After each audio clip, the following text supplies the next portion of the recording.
Hey everyone, GameHounds podcast. As promised at 2, we promised 2. We're 2:11. Hey everyone, how are That's you? actually like really close for us. I think For that's us, that's actually on time. How is everybody? Welcome back after a 2-week break. 1 week break actually, technically, but it was 2 weeks with not doing a show in the middle. Anyway, it's been a while. Welcome back. We were already on this morning with the summer games with the Microsoft Bethesda showcase. And now we're back with the rest of the news. How are you? Welcome.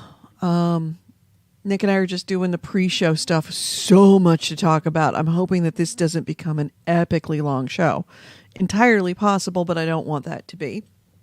We are now a little bit more, instead of being in our barely woken up, just rolled out of bed look, we actually got some clothes on. Nick, are you wearing pants now? There you go. Fun fact: Nick wasn't wearing pants when he was doing the last show. Oh wait, your microphone's gone. You are silent. I was wearing pants. I was just wearing pajama pants. Okay, good to know. Hang on, I'm gonna close the blinds. All right, you close the blinds. I have to set up Audacity. Okay, we don't want that. Yes, we forgot to set up. It's been 2 weeks, so I'm forgetting how to do this show.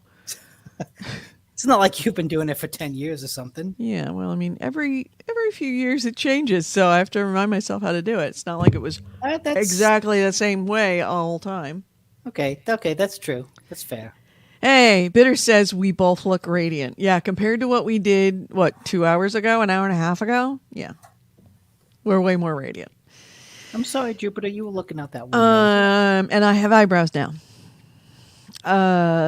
Let's see. What are we talking about, dude? Let's see. Let's see. I need to go to Audacity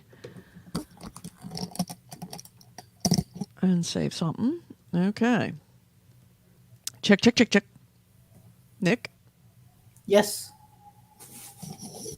Okay, I'm not getting anything there. Oh, because I'm in the wrong thing. Okay, fine. This is why we check. All right, I need to go to... See, I did a stream the other day, and that's why everything is all goofed up. Let's see. PowerSoft, Audacity Podcast. There we go. All right. And check. Nothing. Oh, God dang it. Is Soundflower not up? Or it's... Damn it. This is why I should check these things before I do stuff.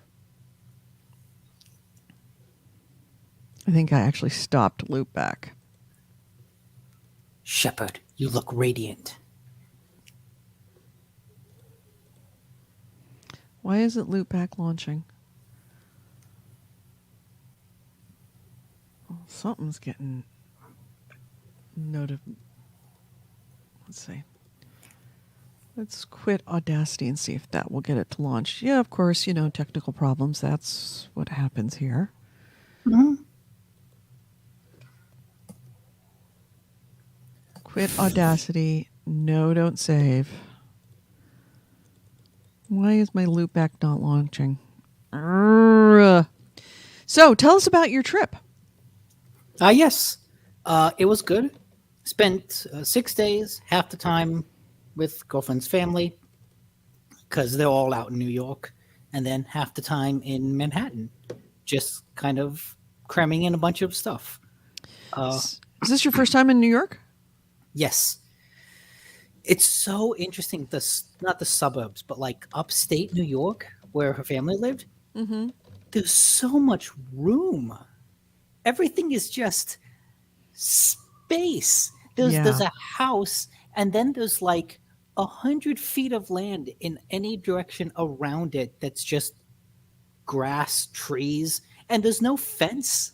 Like everything is just open and spacious, and like the houses are like one's facing one direction, one's facing another, one's facing another. They're not like this super ordered grid. Mm-hmm. it all feels like, the remnants of a colonial times when, like, yeah, I'm gonna put a house over there, he's gonna build a house over there, and it's not like this super regimented in a row. Yeah. It's really cool. The city itself, at least Manhattan, is interesting because everything is just like on top of each other. Yeah. I feel like with San Francisco, the districts are a little bit more segmented. Like you have residential, you have financial, You have to you have know retail. exactly where they begin and where they end. It's like the thing is it's a very specific street that everybody understands. That hey, this is the Diamond District. This is from this street to this street. But you have to know these as a person living there, or look it up. All right, so let's see if that works. Audacity? No, I did not notice it smelling funny. No, Bitters. New York smells fine. Yeah. Went to the Met. That museum is gigantic. Yeah, it is. Wow. And it's got like such a wide variety of things. We went there to see this like fashion exhibit because that was one of the temporary ones. To get there, we walked through ancient Egypt and like European suits of armor, passing like American classic paintings to get to fashion. Like the range of things is really surprising. All right. Check. Nick? Check. I've been checking.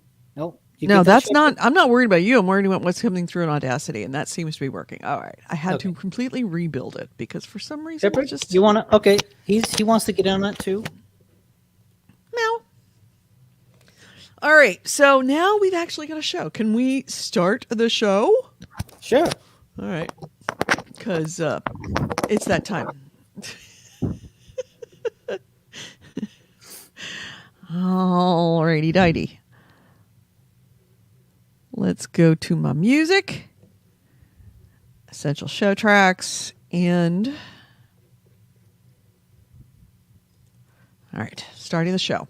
Discusses video games, modern culture, and technology, and these podcasters are big fat potty mouths. If you're younger than 18 or are easily offended, please stop this podcast now. Oh, and your mom says to take out the trash and do your homework.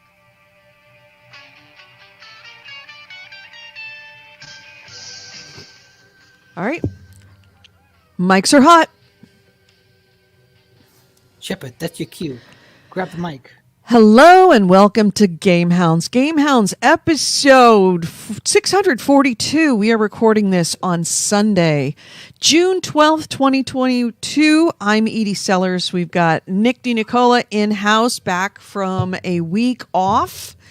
So much to talk about today. Holy crap. Of all the weeks for you to go out of town, Nick.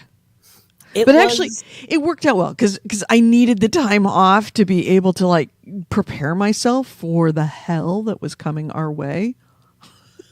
The news hell. Yeah. And it was a lot of news all at once because, it is that legacy E3 period where everything, I want to say everything, a lot of news is dropping, release dates are being announced. Trailers are being dropped, all that stuff. Yeah. So, we were talking. Nick was in New York you were there for a week or 10 days? 6 days. Only 6 days. Okay. Mm-hmm. And you were in upstate New York and New York City. Mm-hmm. And the things that we were just talking about it, you said upstate New York has a lot of room. Yeah, it's just a space. There's a house, then grass and trees, and then another house. Like you could fit 2 other houses in the spaces between houses. Yeah. You know why they need that? To put the snow in the summer, in the wintertime. Holy crap, it snows up there. AC Wraith will be able to tell you. I would be fine with that. Like with that much room, you can actually have fun in the snow. You have room to play in the snow. And then you also went to New York City. And that was your first time in New York City, right? Yes. Yeah, we come from the Bay Area, which has San Francisco, which is a quote unquote world class city. But we don't do city. I mean, when you go to New York, you understand what real city, what real metropolitan is, and that place is. You can see why people never need to leave the city. Yeah, I totally. I mean, we took some taxis and Ubers places, but for the most part, it's like, where are we going? We can walk there. Yeah, or take the sub. Having a Yeah, we took usable the subway that is subway. affordable. Yeah. Oh, okay. Wait. When we did the subway, we were getting tickets, and then we were looking at like, oh, it's $3, and it's like, okay, $3 to like get in, and I'm like, well, wait, how do they know? Like, how do they know where we're getting off? And Rachel was like, it doesn't matter. You just pay to get in, and then you can write it anywhere. Right. It's like, what? I don't have to like pay $20 depending on the stops. Like it could be bought can be anywhere from $5 to $20 depending on how far you're going. Yeah. Yeah. I remember when Hawks was on the podcast and I was working at SFO and I was saying I was taking BART into SFO because it goes right in there. But the problem is it's so expensive. It eats a huge amount of my income. And he's like, really? I'm like, yeah, it's $20, $23 round trip. And he's like, what? People in the East Coast don't understand that, yeah, we have a barely functional regional metro, but it is fucking expensive compared to New York. It's also like a hodgepodge. There's BART, there's Amtrak, there's Caltrain. Like it's just a hodgepodge. There, of they have the various other subway. things. They have the Yeah. subway. Yeah. It goes everywhere, and it's cheap. Yeah. It's all of a sudden you realize what a luxury it is to have built your subway in the 1800s as opposed to the 1970s. So yeah, that, and yeah, the other thing I love about New York, and I love New York, is you can get food all the time. Oh. Yeah. Yeah. 2:00 in the morning, you want, a really good omelet. You just go get an omelet. Everything, food, 24 hours a day, 7 days a week, delivered to your apartment all the time. It's just how you live. Like here in the Bay Area, if you don't get your dinner by 9 p.m., like there's no pizza. Then you're going to Wendy's. You're going to Wendy's. You cannot, they'll have anything delivered after 9 p.m. Hell no. Much less decent food. You're going to fast food, or you're going to Denny's. Oh yeah. Which is where get Wendy's. Get Wendy's before Denny's. Yes. So, but yeah, I saw what other impressions? What other impressions other than Rachel coming down with COVID? Yeah, that sucked. That was the last day. We suspect it happened in the Comedy Cellar, which is like the famous comedy club that we went to. No one there was wearing masks. The two of us were, and then I saw one other person. Then no one else was masked, and it's like a basement, and everyone is squished up against each other. But at least the comedians were, for the most part, really good. There were 5 of them. The first 2 were good. The middle one was terrible. Oh, really? The last 2 were fantastic. Got it. Yeah. Um, Saw a Broadway show. What'd you see? And one called Six. Mm-hmm. It's like it envisions the wives of Henry VIII has pop stars that are competing through song to see who had it worse off. That sounds awesome. So like one of them is based on Rihanna and like that type of pop music. The other one's like based on Ariana Grande and that type of pop music. The other one's Adele and so on and so forth. And they each sing about their experience and what happened to them. And they're like competing to see, okay, which one of us had it the worst off. Oh, wow. That's amazing. It's fun. And I think we had, if not the best seats, but the best row. Mm-hmm. It was the front row of the mezzanine. And so the mezzanine, there's the ground floor, and then the mezzanine is the overhang that comes out about halfway. We were in the front row of that, so we had a nice unobstructed view of the stage from looking down from above. We were slightly offset from center, but like that mezzanine, it's brilliant. That's the best seat. I can't ever think of ever wanting to sit anywhere else. Good deal. So bidders, typical, when I tell people that it costs $23 to go to the airport and back from my house on our equivalent of the subway. $20, Jesus. Yep. It never fails to get a reaction. Bidder says it's only $2.25 to use our city trains. Yeah. $2.20. We can't even get through the door of BART with $2.25 on our BART ticket. Like, it won't even open the door, because I think that for me to go one stop is $3.10. Yeah. If it was $2.25, I would be going into San Francisco way more often. Everybody talks about how we need to shut down our freeways and put in bike lanes on our freeways to make people, use public transportation. No, you need to make people use public transportation is to reduce the price of public transportation. When it costs more money for me to ride the public transportation than to drive my car, although given gas prices now, no. But when it costs more, it does not cost me $25 in parking. And when I was working there, it doesn't cost me $23 and change to drive there and back in my car. Yeah. It was interesting. We stopped at Grand Central Station and just kind of walked around there. And it's interesting to see the remnants of an age when a city's billionaires would be flaunt their wealth by, I'm going to make a big ass train station. Yep. I'm going to make a big ass fancy building. Yep. Was now today it's fuck Earth, I'm going to space. Right. I'm going to build a rocket, or I'm going to build a campus. Yeah. And it's a big circular roller dome campus for my huge company, rather than actually, building an infrastructure. So none of that money gets put into the infrastructure. And I think that's why the difference between New York and San Francisco isn't just it's difference in time and culture. Yeah. It's the noblesse oblige. Is gone. Now it's I made my millions and I'm going to build my campus. You build the roads to get there. It's you're just going to fuck. Right. Everything is the government's going to build the roads. The government's going to build the sewage plant and the structures to build all this. I mean, that's your responsibility. That's public. We're private. Yeah, there wasn't that so much. Yeah. So,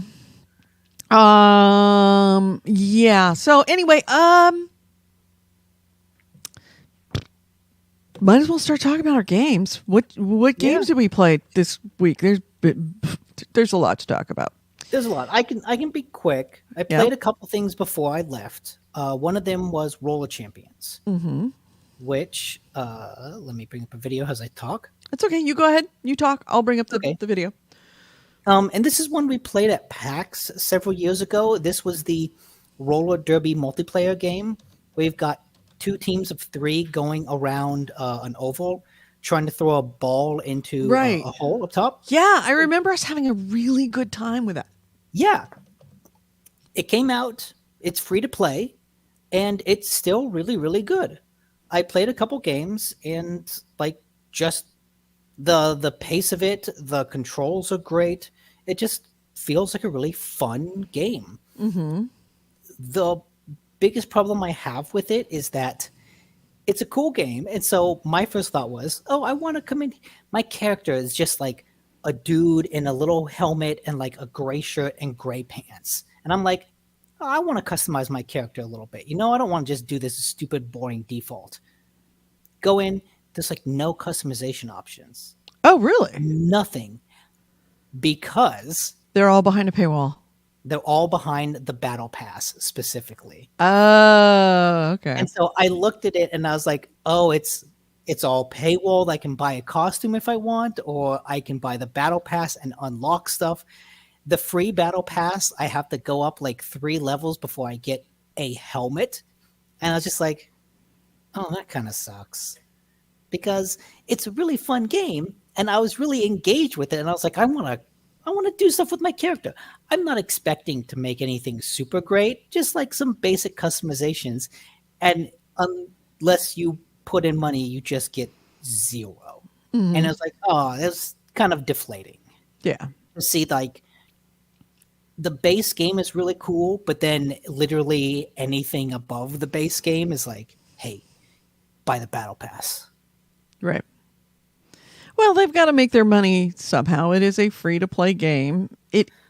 Yes. It's obviously going for the God dang it. The soccer one. Yes, with the cars. Yeah.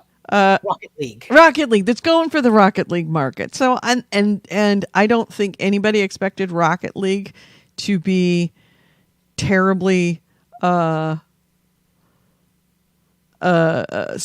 successful as it was. Nobody expected that. But Yeah. they now know that there's money in them there hills and they're going to take advantage of it. Yeah. It feels like, yes, it's a free to play game and like it's fair for them to ask for money, but it also feels kind of bare bones as a free to play game, right? Of, hey, here's this game, give us money, or you can just, you get to play the game and that's cool, but don't expect to do anything else. Right. So yeah, totally. I remember playing that, like I said, at PAX and really, really enjoying it. Yeah, and so it is free to play. I would recommend downloading it and we can play it together. I'm down. I'm totally down for that. All right, next item. The other thing we did play together was Crusader Kings 3. Yes, we did. You got me into it. From what you said about you playing with Ikaruga, was it? No, it was Jay the game guru. It sounded like you had a hell of a time getting started. It wasn't too bad for us. Like we spent maybe an hour finagling the settings to get it going. Well, it was A, finagling, creating our own character, and B, I had internet problems, which it was because of I was kind of lumping through it with my work phone, but once I started having problems staying connected to Crusader Kings, I called up Comcast, and it took a couple of tries before I got somebody to explain to them that something's definitely broken. And they sent Kyle. No, not Kyle. Miles. They sent Miles out. Miles came out and he did amazing. He strung a whole new line from the cable out to the street to my house, then strung a whole new line through my house, then replaced the cable modem. So I have a whole new cable modem. Nice. And everything has just been stable as fuck now. So it's great. So yeah, cool. But we did have connection issues, but that was not Crusader King's fault. Yes, yeah. And at a certain point things seemed to stabilize pretty well. And it was nice having someone to walk me through things, because there's so much that it's like, oh, you have time, move forward, and you get a little pop-up that says like something is happening. Unless like you have someone that's played it a lot, you would look at that and go, oh, okay, what does this mean? What does this matter? And then you're like, oh, before you start, go into your council, set the council people. It's like, I never would have thought to do that. Right. Change your wife's focus so she gives you more points so that you can beat that diplomacy challenge. Yeah, little tips like that. And it was also nice to have someone point out on the menu where these things are. So I'm not just like searching, I know I can do X, Y, and Z. Where do I find it on the menu? Click, click, click, click, click, click. That was cool. Yeah. And yeah, we played for a while, went through some stuff, got in a couple wars. I think we won a war, then lost a war. As well, everyone who plays that game should. Mhm. But yeah, it was pretty fun, and I was very excited to play again with you. But of course, you were getting ready to go to New York, so couldn't Yeah, really do it. yeah. But yeah, no, I'm back here. We can play anytime. Good. Might have to I do that I tonight. I was watching some of The Last Kingdom the other day, and I think I said this to you while we were That's right. We playing. were playing. We were trying to play Uhtred of Bebenberg, and Yeah, Bebenberg is there. we could have, I think, at a certain point because of the internet connections. I just chose a guy. I chose the Saxon king, like the Ayla. yeah, the guy before Alfred, who's the king in The Last Kingdom. Oh, Alfred before Alfred is. I forget now off the top of my head. Yeah. But I have a newfound respect for Alfred in that show because, god damn, the Danes are annoying. I've got my kingdom set up, and then it's like raiders coming in from the north. I see a boat coming, and I'm like, oh, god damn them on their boat. They're going to land, and they're just going to raid that area, and I'm going to have to raise an army, send it over. It's like, Now you know what I'm like. Fuck the Vikings. Now you know what I mean. How annoying they are. they're like the worst guests. They come in, they wreck everything, and then they leave, and you're like, god damn it. Right, and then they show up as like the bad family coming for Thanksgiving. It's like, oh God, here comes the station wagon rolling up, blowing smoke. Oh God, my family's here. Hide the booze. And the worst part is like when I'm dealing with other stuff over here, and then I just kind of look up, I'm like, wait, what the fuck is that city being raided? When did they show No, up? did they show up? They just sneak in. Yes, I know. Fuck those guys. Fuck those guys. Yeah. So, yeah, thank you for the link to The Last Kingdom. And Bitter says, I'm okay with paying for cosmetics if I can buy them one at a time. I am too, but to put everything behind a paywall is a little bit That's what I felt. I was like, hey, at least let me change the color of my shirt. right. That's not too hard. I mean, it doesn't stop you from wanting to buy the chicken suit. Yeah. All right. So what else you played? Oop. And then the last big thing I played was, and I started this on the plane ride back, which may have been a bad idea because now I'm really into it, and It's just long enough for you to get hooked in. and I know that this is a long game. I started playing Final Fantasy Tactics for the iPad, and this is like a remake of the old Final Fantasy Tactics for PlayStation 1, which I played as like a middle high schooler, and really enjoyed the hell out of it. And that was a period of time in game development history where long games were really long by our standards. Mhm. And this was long by their standards. Yeah.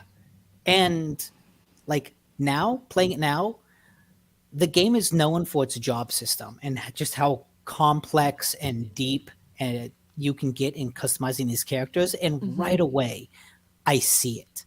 I get it. I've spent more time in the menus figuring out how I want to customize the characters. I want him to learn this skill. I want that guy to learn that skill. I want him to be a knight and then become a monk. I want him to be learn some white magic and then become an archer so that he can be like a mage archer. Like this time of mixing and matching of jobs and skills is so cool. Yeah. Yeah, I can see why it takes a long time too, because you get to the overworld, and the overworld is, you can see it here, a map with little pips on it, and these are like cities or plains areas that you can visit. The story so far is interesting. It's just kind of, I completed chapter 1, which is just kind of an introduction to the characters. But there are pips on this map. The blue ones are like cities where you have taverns, you can buy outfits and listen to rumors and all that stuff. The gray ones, or like the orange ones, are battle areas. Every time you move on the map, it's almost like random encounters in an old school RPG. If you hit those orange ones, there's a chance that a battle could happen. So what this means is I'm in one city and I'm like, okay, I'm going to buy all the stuff for my mages and my archers and all the light armor. All the heavy armor is in that city up north. So I'm going to go up north, but oh shit, I got into a battle on the way there. Fight, get up north, buy some stuff. Oh wait, I wanted to go down south again to do something else. Go down south, shit, get into a battle. Fight. Okay, there we go. Oh, now I want to go to this other city. Go over there, shit, battle. Go to shit, battle. Okay. And at a certain point, it becomes challenging to remember, okay, I want to go here to buy an axe. It's going to take me 2 hours to get there because I know I'm going to get in random encounters along the way. Don't forget about that axe. That axe is why you're doing this. Your movements have to be completely intentional. Mm-hmm. There's no like, oh shit, I forgot to go back and I left my purse in the car. Yeah. So, but now you're has it got its hooks in you where you're going to finish it out, you think? I would like to get as far as I can. Okay. Like, I'm playing on the iPad. The iPad's actually a cool way to play it. I think it would be easier with a controller, but unfortunately it doesn't have controller support. But story about that coming up. But yeah, I'm enjoying it enough. I've had it in front of me while rewatching the first season of Floor is Lava. And so rewatching the first season? Yes. No, I cannot support this at all. I want to get caught up on the narrative complexities before going into season two. And no. AC Wraith, don't you dare give me a link for Floor is Lava. Fuck you. We're not. No. No. You're not doing a link. Haha. He can post it. I will not put it on the screen. But no, I just want something on in the background while I'm playing Final Fantasy Tactics. Yeah.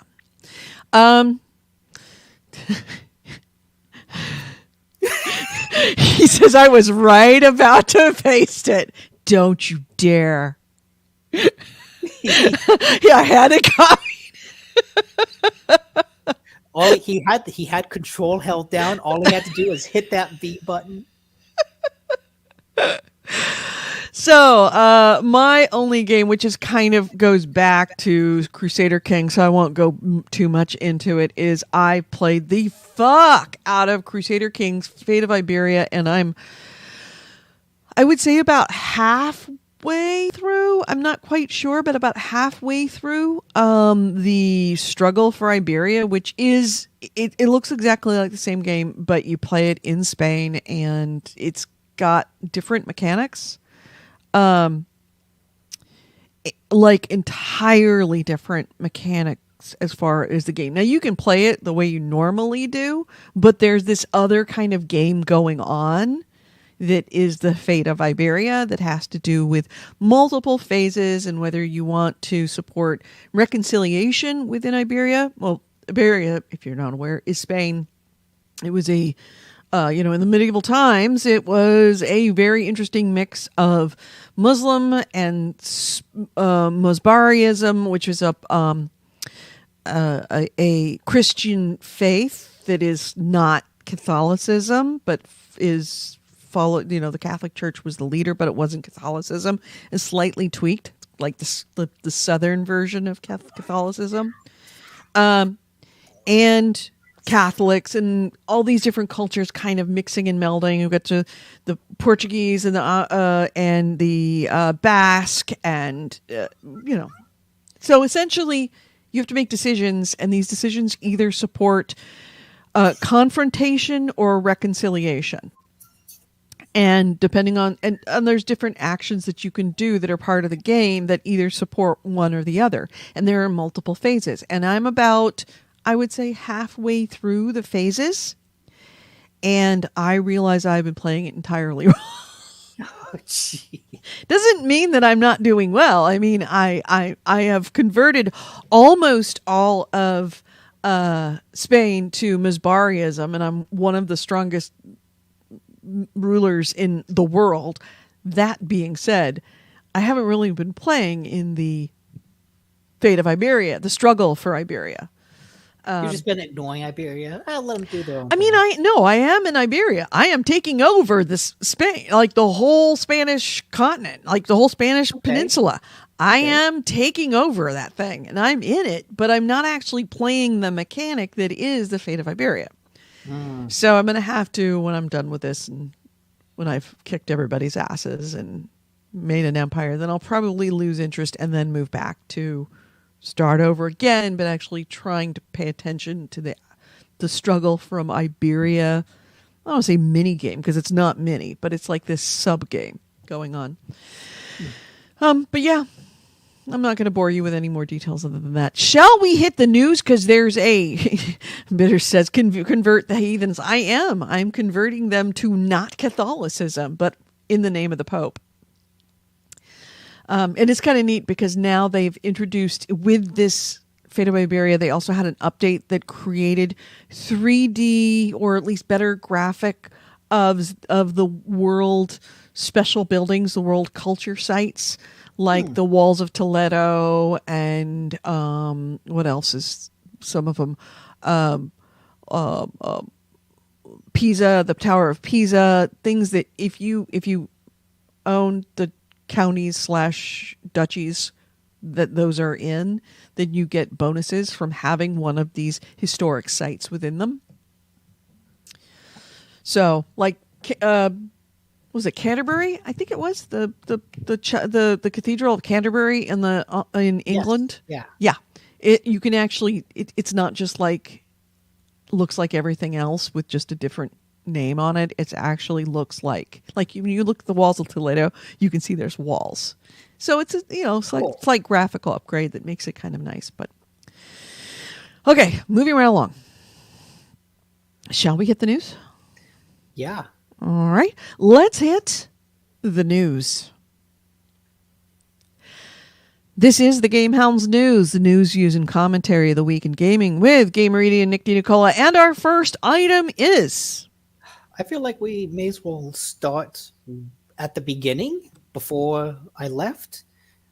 Like the day before I left, Sony had a state of play where they didn't announce too much stuff. It was a lot of VR things, but they announced Resident Evil 4 Remake.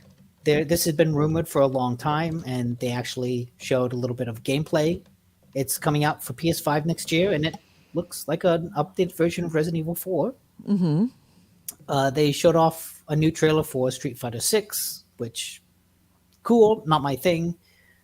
They showed a long trailer for Final Fantasy 16, which I thought was actually really cool because the way it made it look like summons were a much bigger part of the game.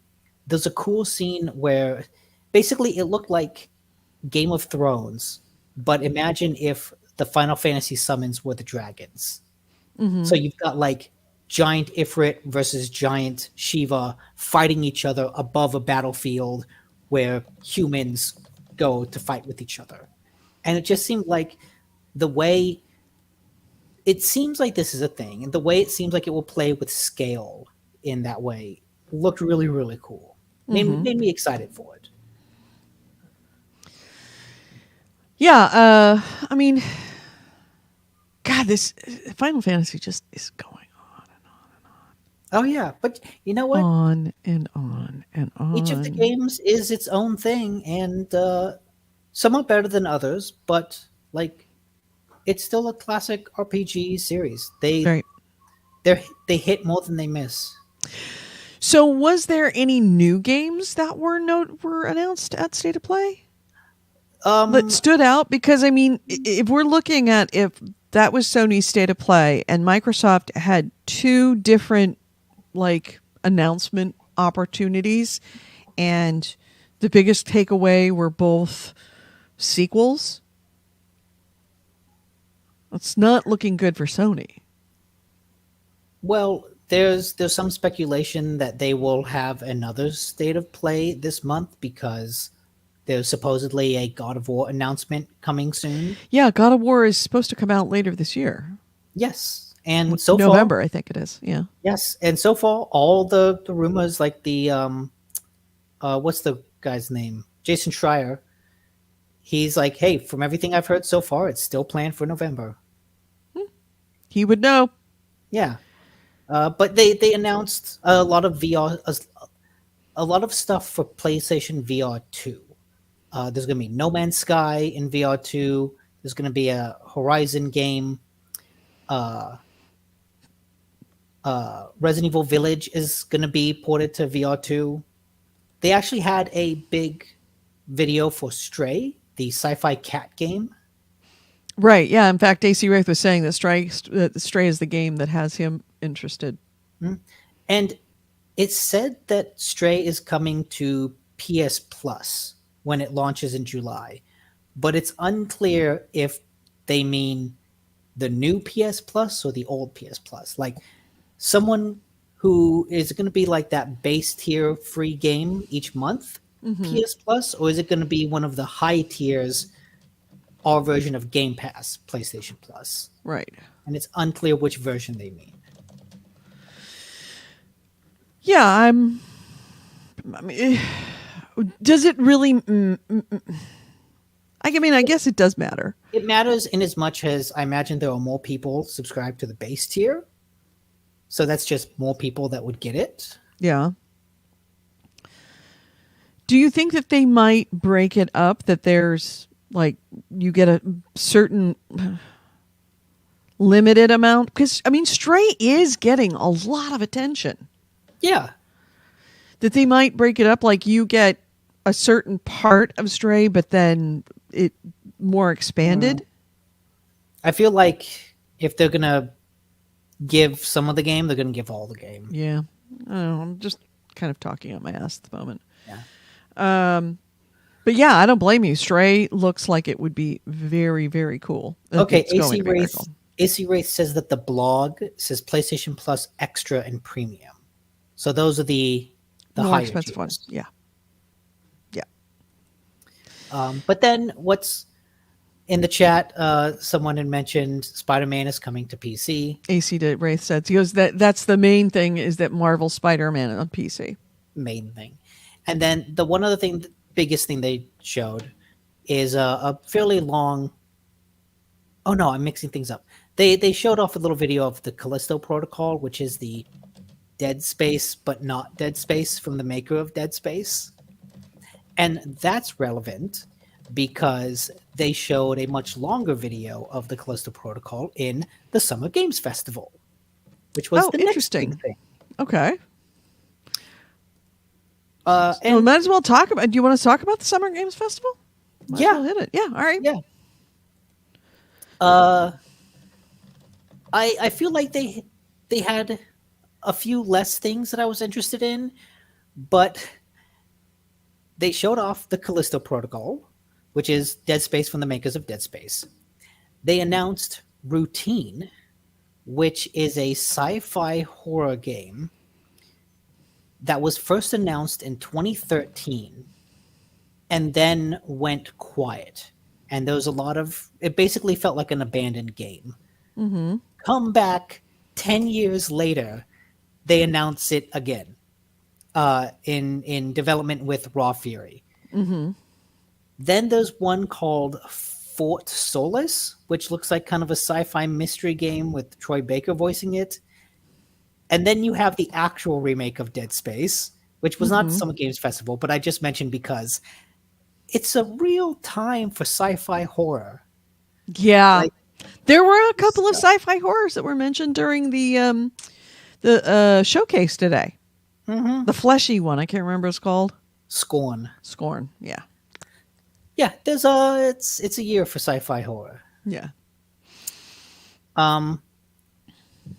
They announced like some neat indie games. They had more the Choo Choo Charles gameplay trailer.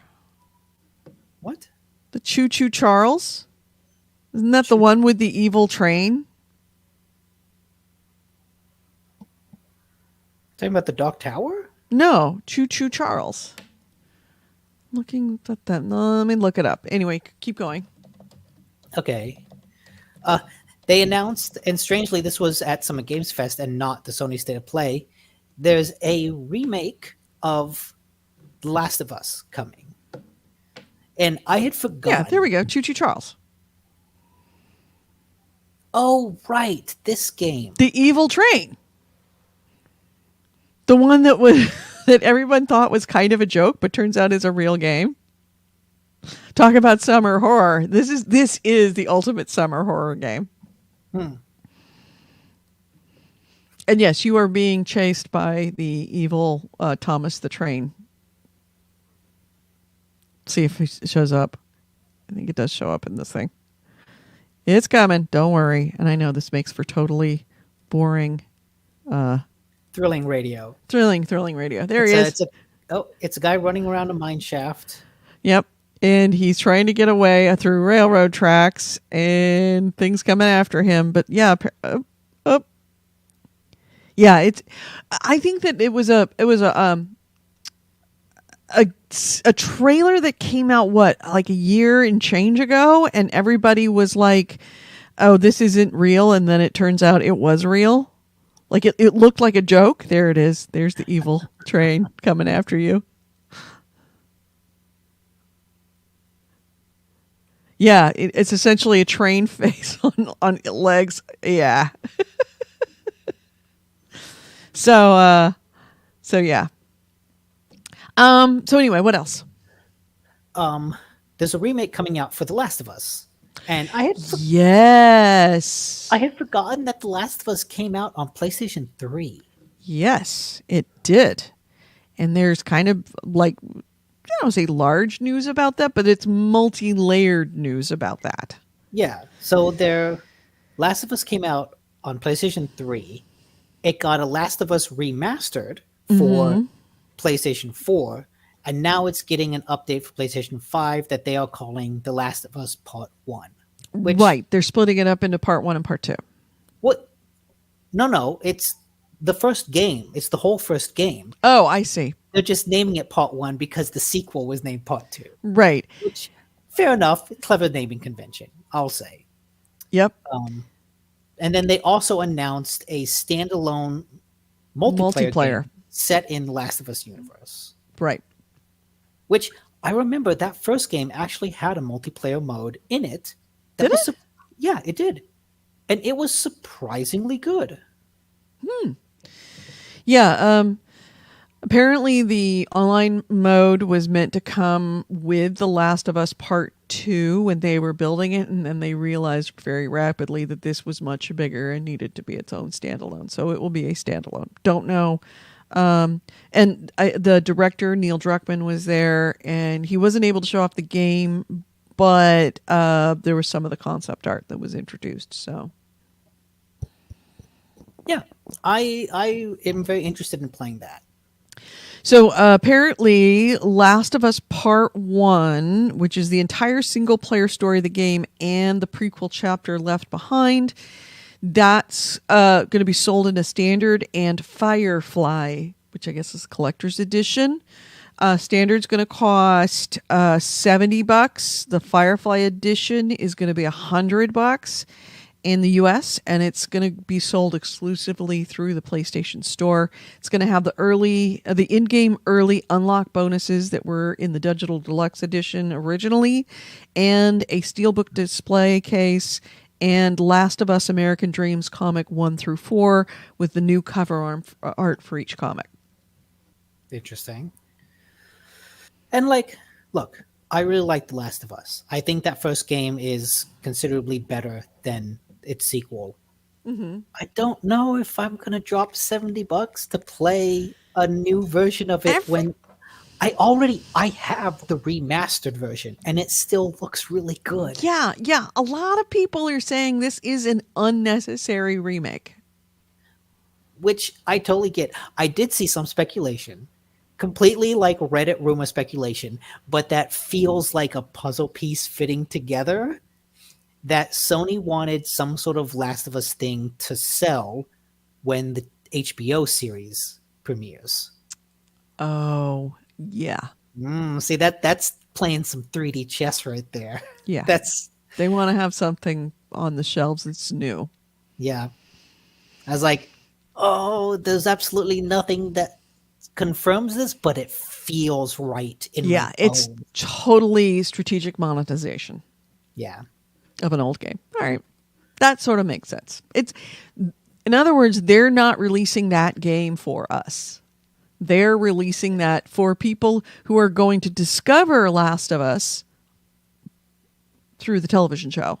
Yeah, for people who have not played it yet. Right. So, good on them, as long as you don't expect us to pay for it. Yeah. So then today, anything else from the Oh yeah, I'll say they had a trailer for an Aliens game, which I was pretty excited for, and then I saw that it was a top-down squad-based shooter, and I was like, no.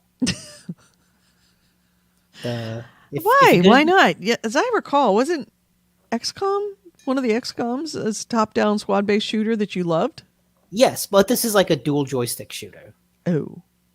Okay. And also, like, if you're going to do aliens, do horror. Alien Isolation was the best alien game that came out in a while. I think that a lot of people think of Aliens being an action film. It's not. It's a horror film. I mean, Alien is a horror movie. Aliens has a lot of action, but it's still scary action.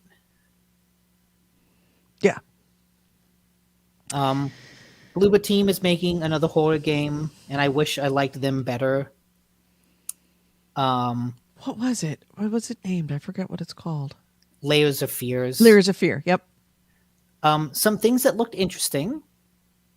Metal Hellslinger is a first-person shooter game that's also kind of a rhythm game, where I think you do more damage if you hit enemies on the beat of the music, which is a cool idea. Let me pull this up. I want to see what this looks like.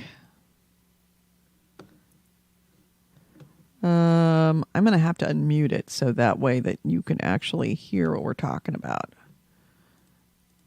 All right, adding it to the stream. Whoa, that is loud.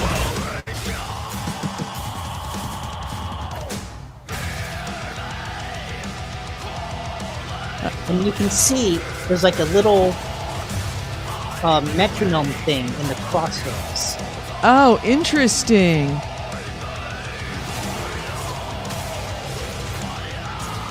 So it's rock band metal with a combat. Yeah, I have no idea how well this works, but it looks kind of cool. It's an interesting concept. Yeah. Okay, I hope we don't get demonetized because it's, Music. music. And then the other thing that stood out is a game called Witchfire, which just kind of looked... It's a fantasy first-person shooter. Mm-hmm. But it just looked like a really cool fantasy first-person shooter. There was kind of elements of Souls-like where you have a dodge button, and so there's a scene where like someone's about to hit you and you dodge out of the way. And yeah, it just kind of looked like there was what's the game? There's one moment where like you shot something and it affected the environment in a way that was very Bulletstorm. Mm-hmm. And Bulletstorm is still one of the best underrated shooters of the last generation. So, yeah, I'm like, I want to see where this goes. It's the first I've heard of it, first I've seen of it. Looked surprisingly interesting, and I'm interested to see more of that. Good. It's in early access soon, as they say. No other notification other than Doom. AC Ray says Doom with heavy metal, so Doom.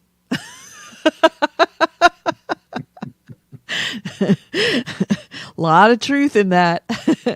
That's true. All right, so what we loved about today's Microsoft showcase. which I actually did see. I didn't see the other two. I should have, because I don't know how Nick saw him. He was on the road. I didn't, and I wasn't. I have no excuse. But yeah, so we talked. If you want to see detail, we did watch the whole thing together. It is available on Twitch, on Facebook, on YouTube. It's all sitting there for if you want to watch it with us. Watch it again. The rebroadcast, what we broadcast. It's all there. So I won't go into too much stuff, but I will go into the things that stuck out to me that either I didn't know about at all, or I knew about, but it made me slightly more interested. Plague Tale Requiem, looks, which is really good. I know you've played Plague Tale. You liked it. I was not entirely sold on it, but that trailer actually did make me much more interested in it. The Flight Simulator 40th anniversary edition, which is coming out in November 2022, was not a huge thing. But the fact that Halo dropships are now a free add-on that are available now for Flight Simulator was kind of unexpected and kind of cool. That's cool. I will say, and I will be very disappointed if you can't get a cockpit view. They did. They showed it. Let me pull up the. Yeah. No. Let me pull it up. It was linked. Yeah. It was just quick blink. Stand by. Let me get to where that was. Okay, that's cool then. That's way cooler. Let's see. Flight Simulator. What was that? Showcase. MS Showcase and Halo. That should bring it up, right? There was a Halo Pelican. There we go. Yes. So let me see. So yeah, here is the trailer that they had. Of course, it's got the Halo music behind it, which was the one we were actually having a conversation. I'm like, whoa. Why am I see? See, there you go. Oh, wait. Go back. I was off screen. Of course you were. Pay attention, Nick. Stick with the class. Oh, wait, let's see. Going back to it. There you go. There's your cockpit. Good. I'm happy with this. You can't have Flight Simulator without having a cockpit. I think that goes without saying. It is fucking Flight Simulator. It's not, Squadrons. It's Flight Simulator. You have to have a hyper realistic, incredibly detailed, buttons everywhere cockpit. Good. I'm glad to see that. So, So then, also, let's see, what else did I write? The Gunfire Reborn, which is a new title. I find it rather interesting, if only because it's a roguelike shooter 4-player co-op, which has a possibility of being very, very fun for groups. It's coming October 2022. You noted that you were interested in something called, or when you saw it, The Last Case of Benedict Fox, which was looks kind of Lovecraftian. Victorian Lovecraftian Metroidvania. Or as AC Wraith likes to call it, Victorian Warframe. Warframe, yeah. It's very purple. That's what I wrote. It's coming out spring 2023. The one that of the small games that made, actually even probably of the entire thing that made me go, aha, I think I'm going to be very interested in that, is As Dusk Falls, which is from a French developer. I don't remember the name of it. But it has a combination of video, real, gameplay render, plus this graphic novel look of interactions of individuals. It follows a bunch of people through what looks to be like the classic trope of breaking down in the desert and coming to a little town and then getting caught up in something that they didn't want to be caught up in. Yeah. And it looks like it's one of those story narrative branching games, like the Quantic Dreams games or like the Supermassive games, where you're constantly given choices, and whatever you do splits the story off in a Right. bunch of different directions. So AC Wraith writes that Gunfire Reborn has been on Steam and mobile for quite a while, and it is very positive. Rated very positive with 63,000, more than 63,000 reviews. So that's a good sign. Cool. But yeah, going back to As Dusk Falls, you can play it solo or up to 8 multiplayer, which I find very interesting. Not that there's a multiplayer, of course there would be a multiplayer, but the fact that it goes up to 8 tells me there's probably not 8 people in that original family that breaks down on the side of the road. Oh, yes. Yeah. There has to be more people that are either in the town or, more importantly, the bad guys. And if you could actually have some people in your party playing the family and some people playing the bad guys, and that you've got this asymmetric play like you and I had in Hope Falls. What was the name of that series? The Dark Pictures anthology. Dark Pictures. Right. If you had that asymmetric gameplay where different players see different things, this has some real possibilities of being awesome. So it's coming out July 19th. Yeah, which is like next month. Mm-hmm. It's awesome. You and I could be very busy in mid-July.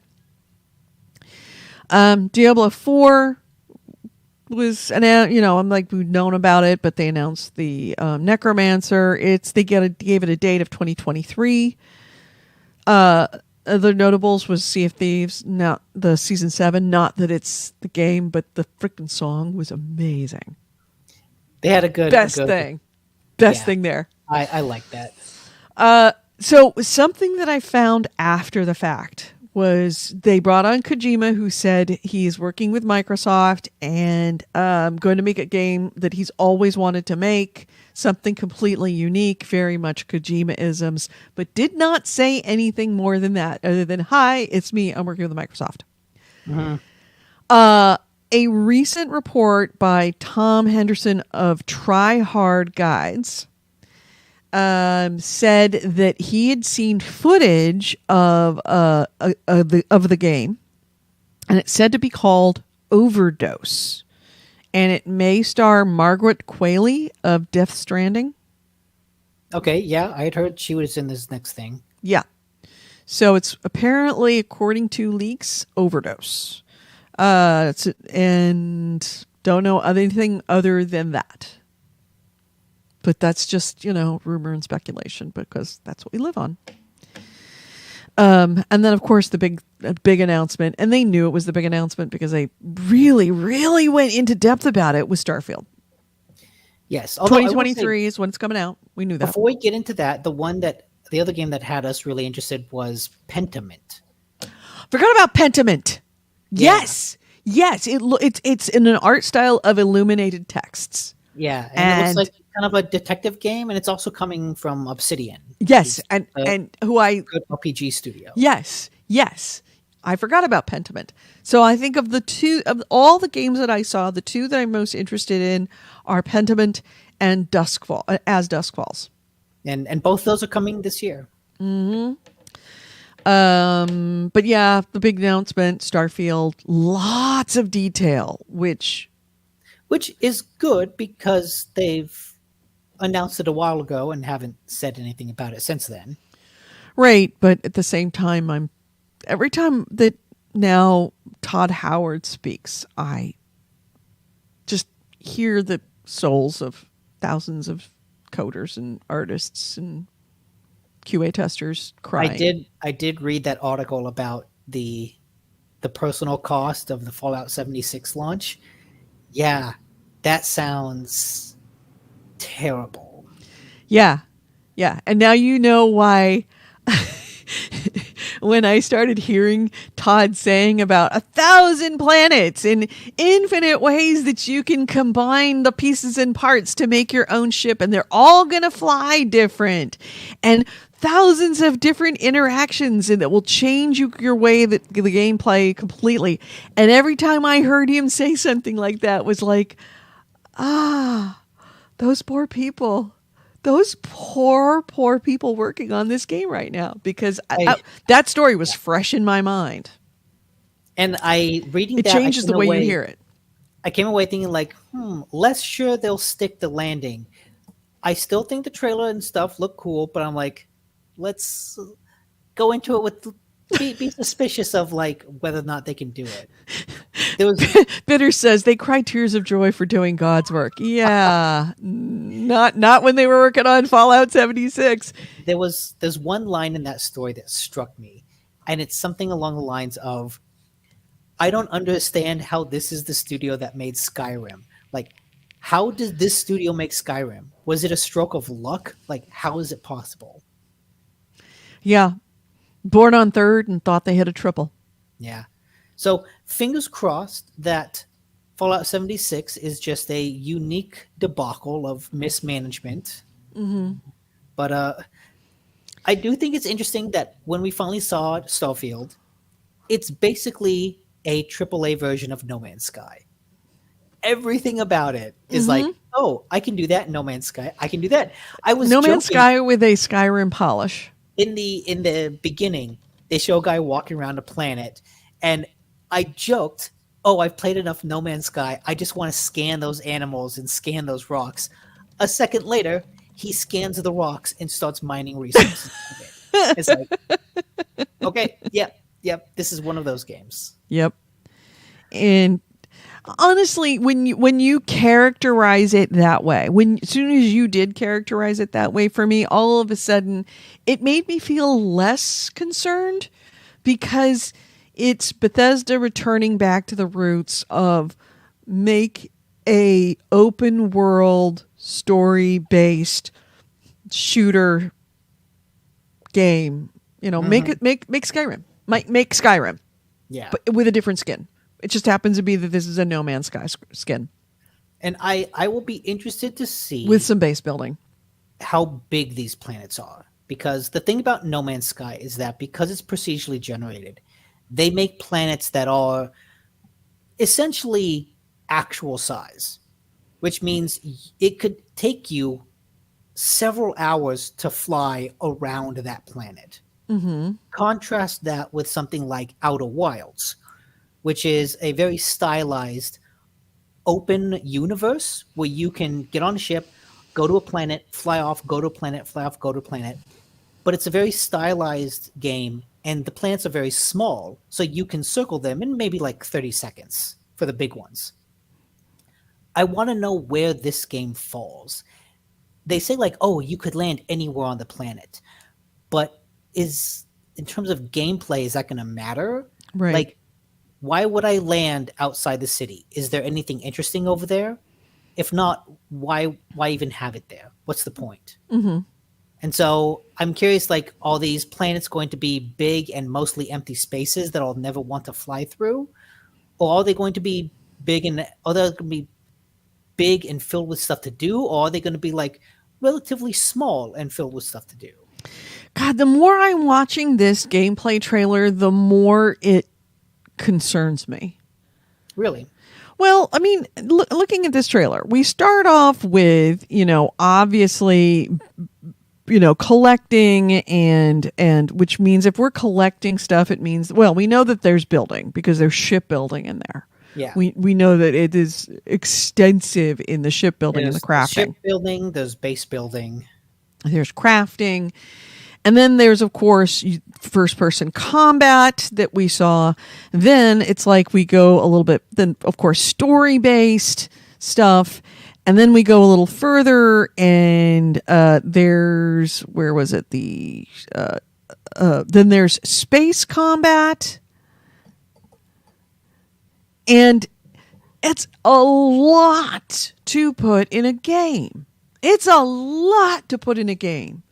Like, companies make full games out of just one of those aspects. And this has Yes. all of them. And if one thing that I do know about Bethesda is that they, after Fallout 76, which is something that obviously didn't do well, they tend, in general, developers tend to do poorly when they try to throw too much into a game and try to be a jack of all trades and end up being a master of none. Mm-hmm. The fact that they're throwing all this in here makes me concerned that none of them will be very good, and B, none of them will work properly, and C, if they do, it was built on human pain. I think it's especially considering that article in Fallout 76. One of the things that stood out about that game is that it was a live service game. Mm-hmm. And that seemed to throw a lot of management for the loop. And they specifically mentioned that the Elder Scrolls Online had come out before then. But management on 76 ignored all of the advice from the team that did Elder Scrolls Online. And this game is more in Bethesda's general wheelhouse, being a single-player open-world adventure. So it feels like they're not... Yes, they're doing new things with ship combat, but they've done base building before. Even if people had complaints about it in Fallout, they've done it before. They did first-person combat before. They've done resource collection before. All of these games, they're not reinventing the wheel. Right? They're just taking a bunch of different... They're putting all the wheels on a vehicle. Yes, they're putting several wheels on a vehicle, but they're not reinventing the wheel. No, which but I think more wheels doesn't necessarily mean the vehicle works very well. No. If you took your normal car and you stuck 7 wheels on it, it's not going to work very. Four is optimal. There's a reason why there's 4 wheels in a car. That's optimal. No, but it gives me pause. It gives me hope and confidence that they can execute on this because, like I said, they're not reinventing the wheel. Mm-hmm. Like I said, it's No Man's Sky. An indie studio did a lot of this same stuff. Yeah. AC Rays says, any option to switch to third person for combat? I was looking forward to it. As we know, he can't do first person combat. He goes, never mind. The answer is yes. I just read about it. Good. I would say the thing I want to see more of Starfield next is more stuff about the story. Because I like sci-fi. It's kind of my genre of choice. The idea of I get to travel to all these different planets, hunting down ancient alien artifacts, that's cool. I love a good ancient civilization mystery story. Mm-hmm. I want to see more about what that entails. Who do I meet? You know, where are these things found? There was a brief moment where you're told, oh, find these artifacts, and then you see a guy going, oh, yes, this is my precious treasure artifact. The guy who sold it to me, blah, blah, blah. And it's oh, I see. I'm looking for these things, and one of them, this rich baron, has one on display. So there'll probably be some quest involved of either trying to buy it from him or trying to steal it from him. And it's I can see how the branching RPG narrative plays out in this story. Mm-hmm. I would like to see more of it for sure. I can imagine where it goes, but I want to see more for sure. Right. Well, after going back to actually make some notes on this show, I did notice something that if you're going to pick the quote unquote winner of the Xbox Bethesda showcase, it's going to be Game Pass. Oh, yeah. All of the games but one that we just spoke about is available day one on Game Pass. Plague Tale, Flight Simulator, Gunfire, Last Case of Benedict Fox, Dusk Falls, Sea of Thieves, the Kojima thing, but they didn't really notice that. Starfield, also all going to be day one on Game Pass, which is kind of huge. And if there was ever an advertisement for Game Pass, it was the Xbox Bethesda Showcase. Yes. I just remember I look at some of those and felt like, man, maybe I should just buy it on PlayStation just to like I can feel confident that the developer gets some money and they're not being taken advantage of. Like Yeah. I hope that the people putting it out day one on Game Pass are being properly compensated. Right. That being said, I did notice the one exception. The only game that I saw, granted, I kind of fast forward through it, but the only game after going back and looking that did not have a Game Pass tag on it and did not say available on Game Pass, Diablo 4. Which is funny because technically Microsoft, in short order, will own Diablo 4. But they don't now. But they don't now. So did Overwatch 2 have a day one Game Pass? It did, as far as I know. Like I said, I went through it pretty fast, but I believe Overwatch 2 had a day one Game Pass. Interesting that they're like, hey, look, Diablo 4 is coming to Xbox. If we own them in time, it'll come to Game Pass, but we don't own We them can't yet. really make that commitment just yet. Yeah. There is this little, Department of Justice thing that we might want to have to, or SEC thing that we might have to clear up first. Interesting. But yeah, that makes sense. I wrote down all the ones that I was interested in and made a note to myself it was available on Game Pass. And then I realized Game Pass, Game Pass, Game Pass, Game Pass, Game Pass. No mention of Game Pass, Game Pass, Game Pass, Game Pass. So yeah, Game Pass is the big winner on of the E3 Big Two. Game Pass is the big winner. So, let's see. Next item. Well, speaking of Activision, this is kind of that's it for like the big E3 shows. Now we're kind of getting into the weekly news. Activision announced that it will recognize Raven's QA workers union. Yep. So yeah, they said in a letter to employees this week that Bobby Kotick wrote it. He said that Activision plans to, quote, engage in good faith negotiations with the Communication Workers of America union, which is the union now representing the Raven QA testers. Yeah.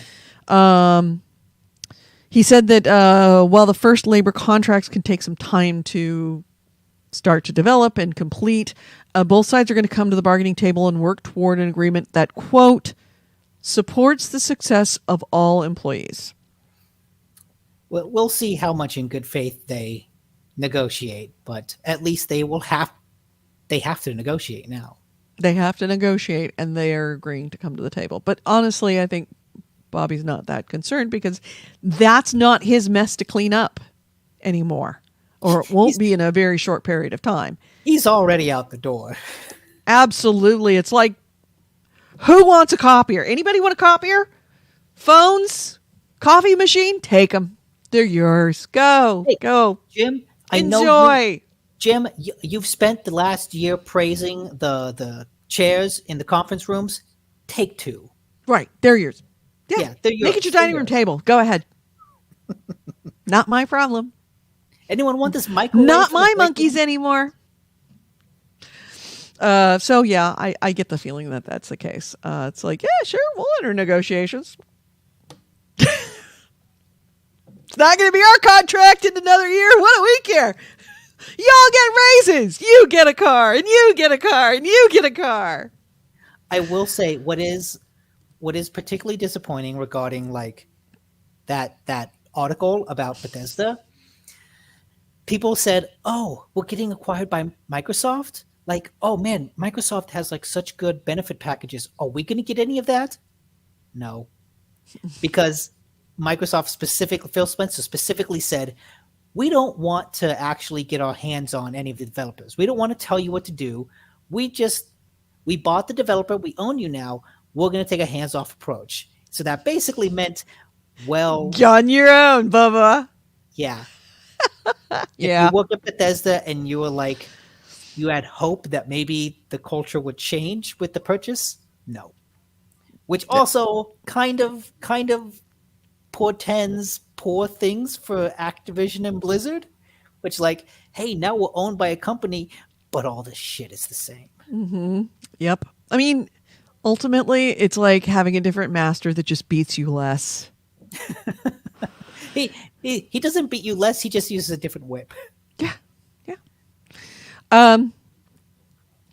Yeah. AC Ray says, can't let them forget the most important show, the Devolver Direct. We have not watched Devolver Direct. I will watch it later, and we will talk about it next week. How about that? Yeah. My first item, the non-showcase item, is I guess we did talk about the Dragon Age. Did you mention the No, Netflix we didn't mention show? anything about Dragon Oh Age. yeah, Dragon Age now has a name. It's called Dragon Age Wolf something.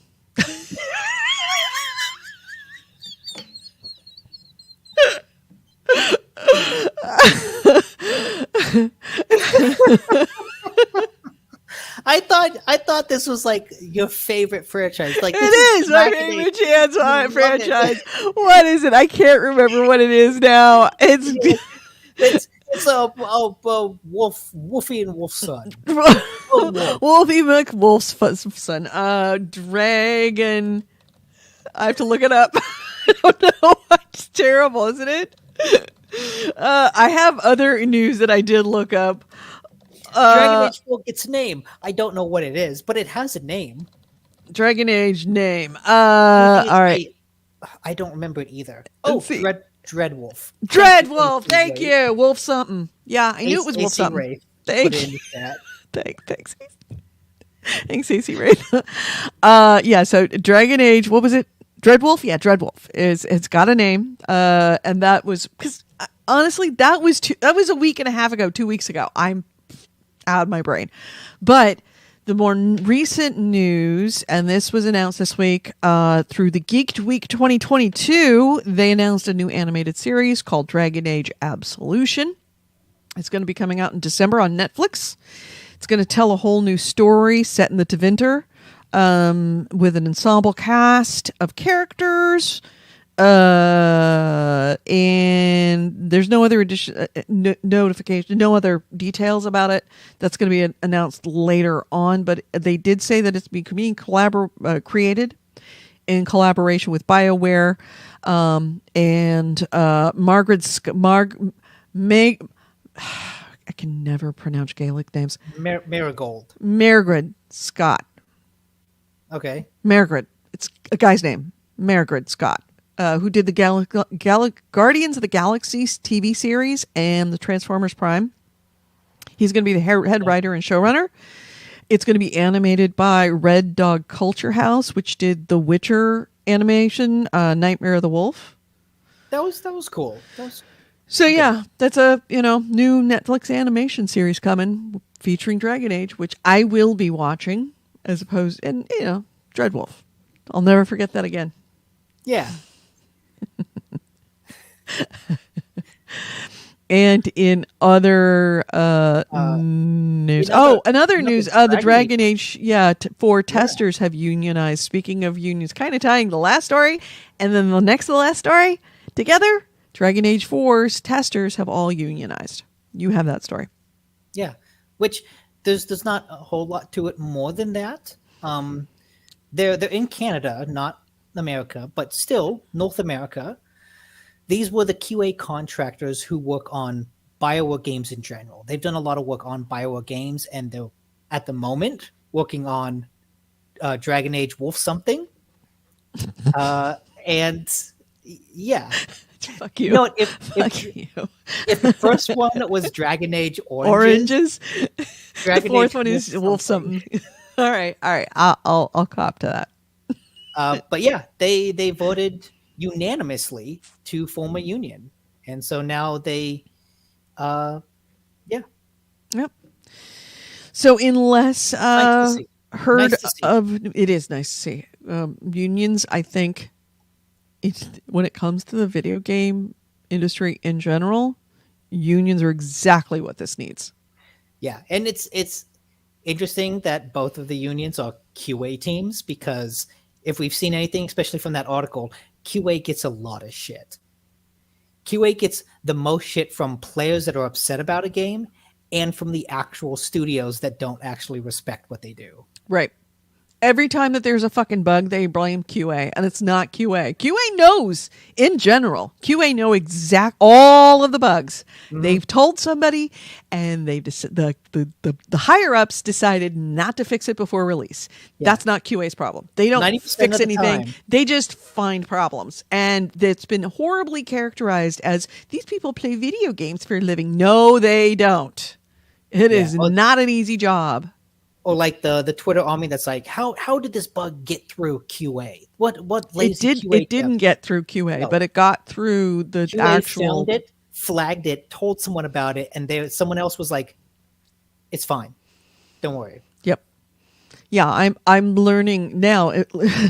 There's a benefit of unions. Unions actually advocate for their industry, for that job, and I'm not gonna lie. I underappreciated QA testers, and how many times has the phrase "how did this get QA" pass over these lips? All the time. Mm-hmm. Never again will I blame QA for this, because now I truly appreciate what they do, how hard it is, how hard they are worked, how underpaid they are, how under-respected they are, and worse yet, they have nothing to do with whether those bugs are fixed. Generally speaking, they find the bugs. They did their job. They do better than they should under the circumstances. So anyway, that's my rant. All right, so other things, games that kind of fall under the radar. Goat Simulator 3 was announced. Yes. A brand new third-person sandbox adventure from the makers of Goat Simulator 1. But not 2, because there is no Goat Simulator 2. Wait, there isn't?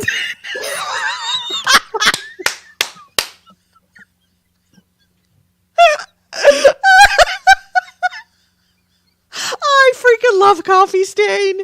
I love Coffee Stain so much. I saw the trailer for this, and the trailer was actually really good. Because the trailer, yeah, I'll pull it up. The trailer is a gag on like Dead Island 2. Dead Island, yeah. Or like one of those early zombie trailers where it's like a guy putting on headphones and going for a run and like not realizing zombies are attacking everywhere around him. Mm-hmm.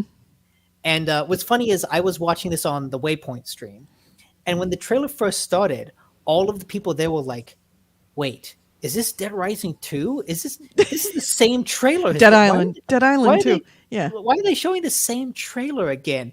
And then when they saw the goat in the background, they're like, oh, Jesus. Yeah, it's an awesome trailer. And more importantly, what the trailer does point out is that not only will Goat Simulator 3 have new areas and challenges and events, but it will also have multiplayer. 4-person multiplayer, so you and 4 friends can wreak havoc as goats. And it's going to be freaking awesome. We have got you, me, Andrew, and Goalie all have to get together and be goats. Mm. God, how fun would that be? So yeah, that's going to be good. Do we have a date on it? I don't think. Yeah, coming this fall. Oh. Okay. Which is going to be cool. And the fact that it is 3 when there is no 2. That is fantastic. I love that. Coffee because Stain. There have been so many like expansions and stuff for Goat Simulator. I just assumed, one of them was probably Goat Simulator 2. Yeah, that's what I thought when I was reading the headline. Got Goat Simulator 3. I'm like, I thought 3's coming in, and then it's like, and there wasn't a 2. There wasn't, because, like you said, there's been so many expansions. And I just love the fact that whole thing started out as a game jam that went viral. Did it? Yeah, in fact, I was talking to the developer of it. He went to a game jam and just made Goat Simulator. And then the video of what he submitted was on YouTube and it went fucking viral. And then didn't go a little viral. It went fucking global. And then of course he comes in on Monday morning and the boss is like, come here, let's go talk. Let's make Goat Simulator. And he's like, you've got to be joking. I made it as a joke.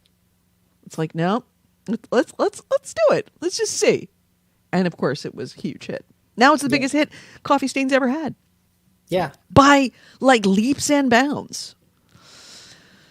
So, that's a thing that I'm kind of looking forward to. The fact that the addition of multiplayer is just, yeah, that'll be cool. What's your next item? In less good game news, there's a story out of Kotaku about the Prince of Persia remake that's at work at Ubisoft. Apparently, it has been delisted from all storefronts.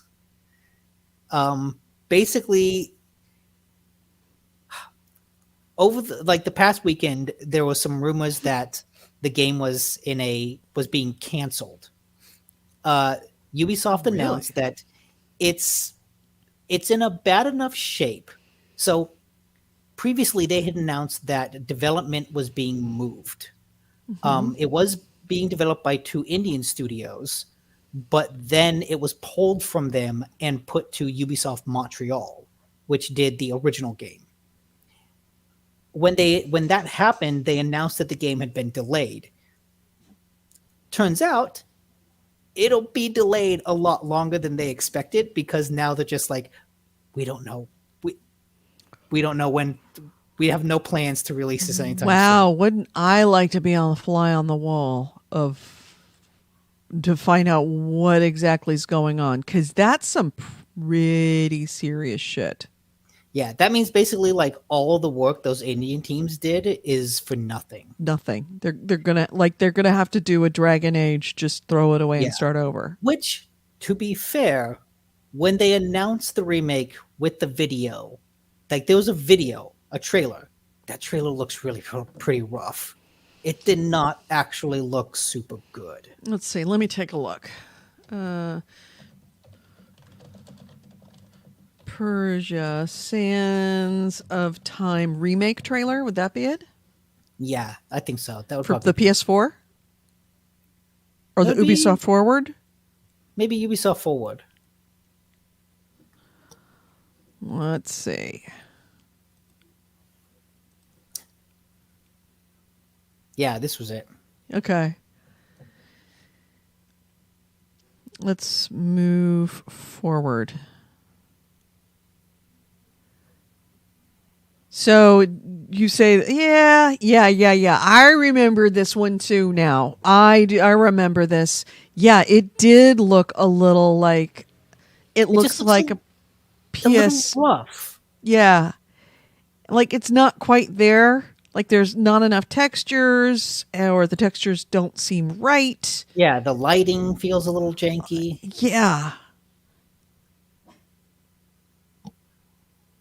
And inconsistent. Like some of the texturing's good, some of it's bad. It's like, so you can tell it's not intentional. Mm-hmm. Yeah, some of the movements are kind of odd. It looks like a game from a previous generation is what it does. Yeah, it does. Yeah. Which, I mean, I think at the time I maybe thought that the reason why they were doing that was simply because they were trying to harken back that this was a previous generation game. Yeah. Oh, well, it's also one of those things where you're like, oh, hey, it looks a little rough. I imagine they'll fix it. I imagine later on it will look better. Right. Well, apparently not. Yeah.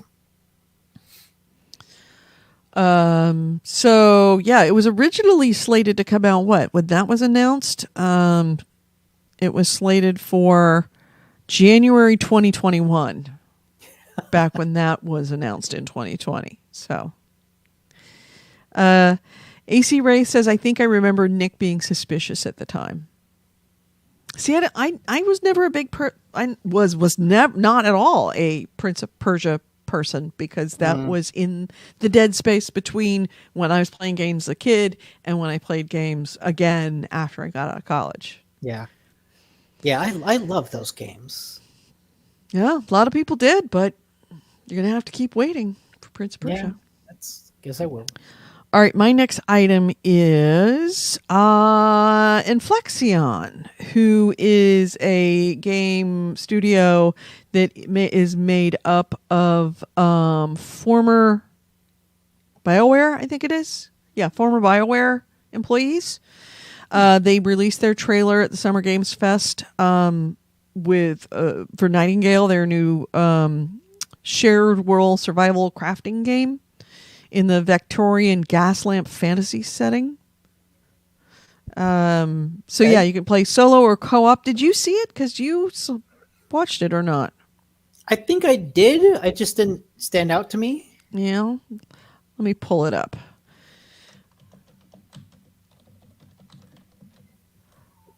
I definitely remember when looking over the articles of everything that was announced, that blah, blah, blah. I definitely saw Nightingale, but I couldn't remember like the trailer. I couldn't remember what it looked like. Yeah, the fact that it comes from BioWare kind of makes me, I should say ex-BioWare employees kind of makes me. At this point, ex-BioWare has more cachet than BioWare. Than BioWare, kind of. That's so sad. It is. So, yeah, that was announced, or at least we got a trailer for it, which I'm really surprised you didn't jump all over this, since this is the oeuvre you really, really like. Yeah, but like watching this trailer, I don't really know what the game is. Yeah, apparently. Let's see if I can find out more information about it. This is the kind of thing I would have to watch someone play or read a review and see what someone says about it. So it says, according to the description, you can adventure solo or you can play cooperatively with others to combine your strengths, skills, and resources to survive and thrive. As a group, you can also build communal estates, join up in uncovering the mysteries of the realms, or unite against the Fae. So it is a survival building game with cards involved. Not quite sure whether that falls in. Somebody's all about it. Yeah. So, but only because I've heard about it, that it was very anticipated because it is ex-BioWare, and because of the look of it. But it looks kind of cool. And then I'll make another quick one with my next item. Let's see, that we already talked about Last of Us. Oh, here, remember I said something kind of interesting, and I'll actually throw these next two stories together. Okay. We said that Game Pass was a huge winner. Here's another huge winner for you, for them. Xbox and Bethesda games in their Xbox Bethesda game showcase, as per multiple posts to Xbox Wire, Microsoft is focusing on the services that it's providing. Right now, they're working something that's currently known as Project Moorcroft, which is specifically going to put gameplay demos available on Xbox Game Pass subscribers.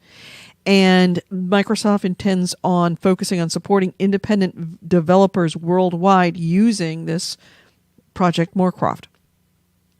The program's going to roll out within the next year, according to Microsoft, and they're going to try and help independent developers by supporting their games by allowing people to demo games. They are going to, according to them, they are also going to be supporting the developers as well to put their demos on there and providing information about the gameplay to the developers so that they can tweak their games the ways that they should, the ways that people want them to tweak it. The developers are going to be compensated for their participation, and the necessary data on their performance and their demos are going to be provided to them as well.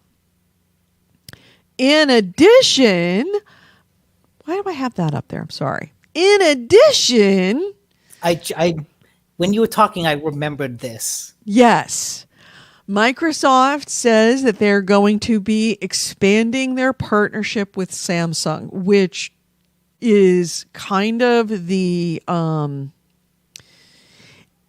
it's kind of the boss move for the what's now competing subscription services for consoles.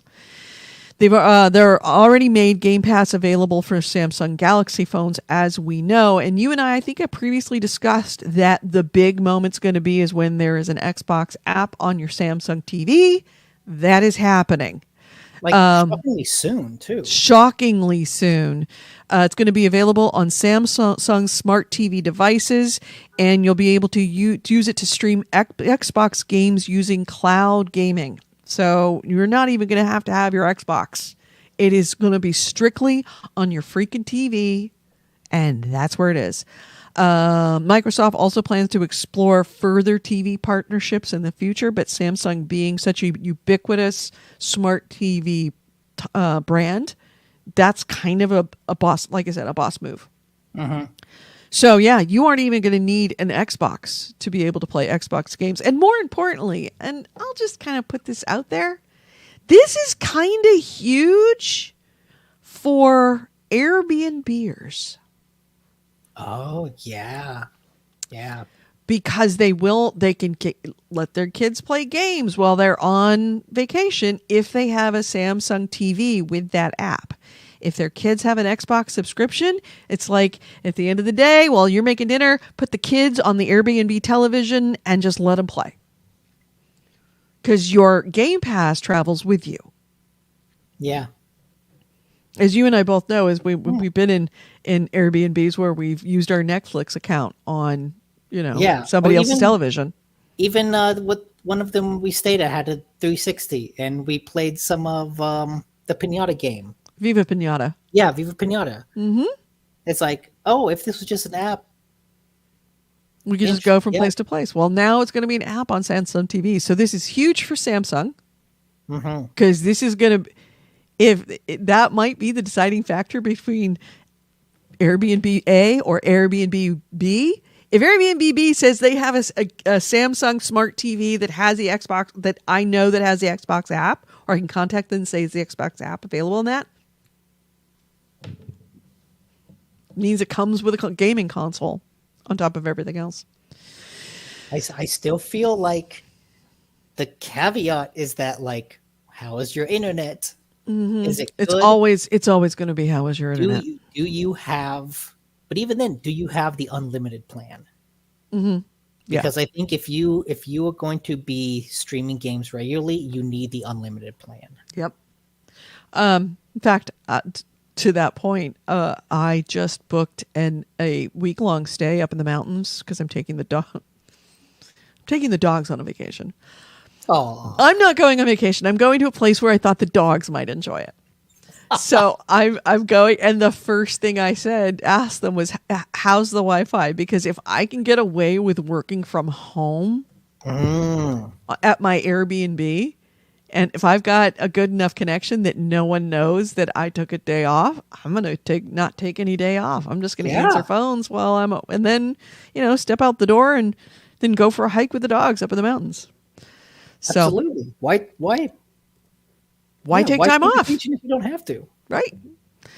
And the next item that I said I was going to connect to it was something that I mentioned earlier for you when you were playing Final Fantasy Tactics on your iPad.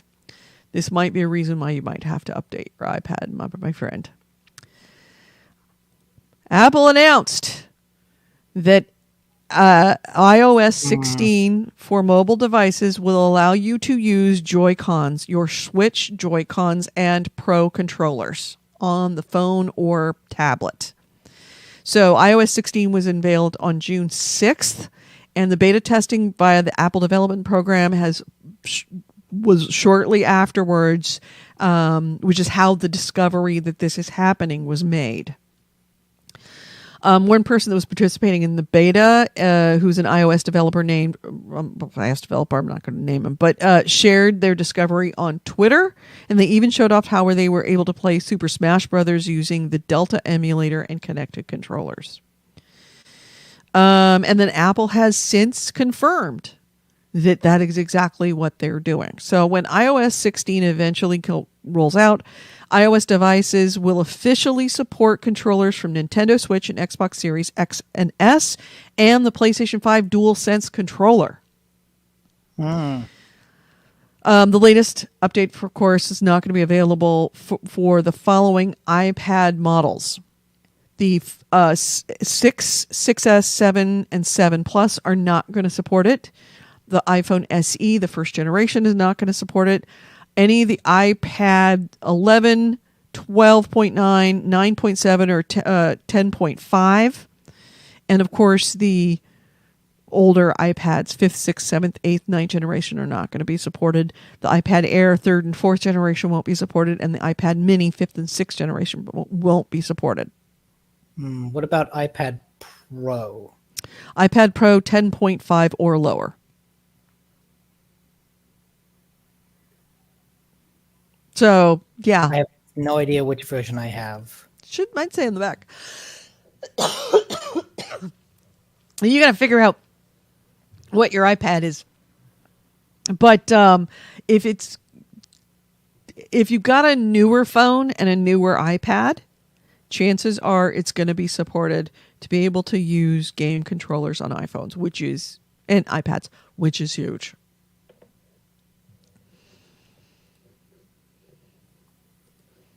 Nick's checking it right now. What year? I have the first generation iPad Pro. Well, the fact that the iPad Pro, iPad Pro first, they're iPad Pro 11, iPad Pro 12.9, iPad Pro 9.7, and iPad Pro 10.5 will not be able. So it looks like 9, 10, 11, and 12.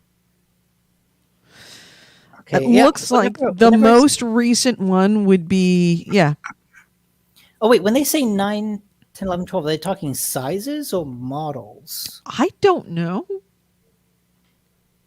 Because, there's no... I see iPad Pro, iPad Pro 2nd generation, iPad Pro 3rd generation, but there's not... Got it. There's not the other stuff. So, iPad Pro, 1st, 2nd, 3rd, 4th, and 5th generation. Are supported? Are not supported. So, 1st, 2nd, 3rd, 4th, and 5th? Yeah. Holy shit, that's like most of them. Well, phones. The phone 6, anything prior to 8 won't be supported. Although we're at 11 now. 12. Or are we 13 yet? I don't know. Jesus, I'll get written down on the list. This is like most of the Apple versions. Most of their hardware. Apple does not want you to use old hardware. Period. The end. Yeah, fuck you, Apple. I'm considering getting rid of my current computer, even though it works just fucking fine, because I can't update to the iOS that will allow me to use Final Cut Pro. I can go one generation up to it, and then after that, it's not supported by the updated iOS. It won't every time I think Apple makes good hardware, they go and do something that makes me fucking hate them. Fuck Apple. Yeah, Apple does not want you. They don't want to do the PC thing of having a 6 or 7 year old computer. Yeah. They want you to upgrade your computer no more than 3 years to 4 years later. And they'll force you to upgrade because they honestly, ever since what's his name died, they have nothing. Yeah. I will say that they have nothing else. They have utterly failed as an innovation. This is the first kind of innovation where you go, aha, that might make me interested. In a really long time. There we go. Here is the list of all iPhones getting Apple's next big software update. But that's iPhones, not iPads. That's the big question. Yeah, you will be taken forcibly, kicking and screaming into the next generation. I mean, this is a funny story. When I was in New York, I met Rachel's grandparents, Mm-hmm. and one of the things that like she has an Android, and her grandma was like, "Hey, my iPhone, like I've had trouble using apps. A lot of the apps I download, they say, oh, this is not compatible with your device. Like, what's going on?" And so I thought, okay, let me see this. Let me see if I can figure this out. So I tap around in there, and I realize, okay, she's got an old iOS model. That's probably, and that's it. It's not. It's just an old iOS model. It's not supported by a lot of the new apps. So I'm like, what model is it? What's the iPhone you have? I had a 6S. Well, my old one was a 6S. I now have 11. What's the latest one with the headphone jack? 6S. Okay. I have a 6S. She has a 6. So I'm like, That's looking that's at why I the, moved from 6 to 6S. and I'm like, oh shit. I can see like the wall of dark. I can see the tsunami coming. Yeah, Of like, it's what do they call that with the wall when you're in a battle royale and the walls are coming in? That's exactly what it oh, is. I could see that. I could see the wall. I'm like, fuck, I'm right at that edge. Yep. You are right at that edge. It's going to be a point in time. Well, obviously, you're already at that edge because you're already not having. I don't even know if you can upgrade to iOS 16 on your phone. Maybe I have stopped doing auto updates because Mm-hmm. they fuck with the battery life. So I've just said don't update. Mm-hmm. It That's the it, other way current, they do it. it currently They got wants caught me. doing that. It currently wants me to update to iOS 15.5, Mm-hmm. but I have not allowed it to do that. I will say that is one of the nicest things about upgrading to a newer iPhone is that I actually have it on update automatically, and it is really really nice. And I wouldn't have updated, but my talk about obsolescence. My company, you have to put a little extra app and software on your phone because they deal with medical information I get some because it's sent as a fax to me, but I just want to like be able to sign in and check Outlook to make sure what my calendar looks like. But because I do that, I have to have a little extra bit of software on my phone to ensure that it is HIPAA compliant. And Gotcha. that app was not compatible with a 6S. So that's why I had to transfer Kevin's phone to my phone and my phone to Kevin's phone, which is an 11. That's the only reason why I went to an 11. Because I already own one. The next one is going to be Android. No doubt, no question. Unless they bring the headphone jack back, because that's what I'm angry about. So AC Ray says that's what AT&T supporting multiple Moto G6 variations with 4G LTE, except for the actual Moto G6 I own. Yep. That sucks. That's like we support all of these ones. There we go. Except yours. There is the link. Which iPads will get the iPad OS 16? There you go. And yeah, knowing you got an old one. Chances are it's probably not going to be supported. I just know you. I just know you.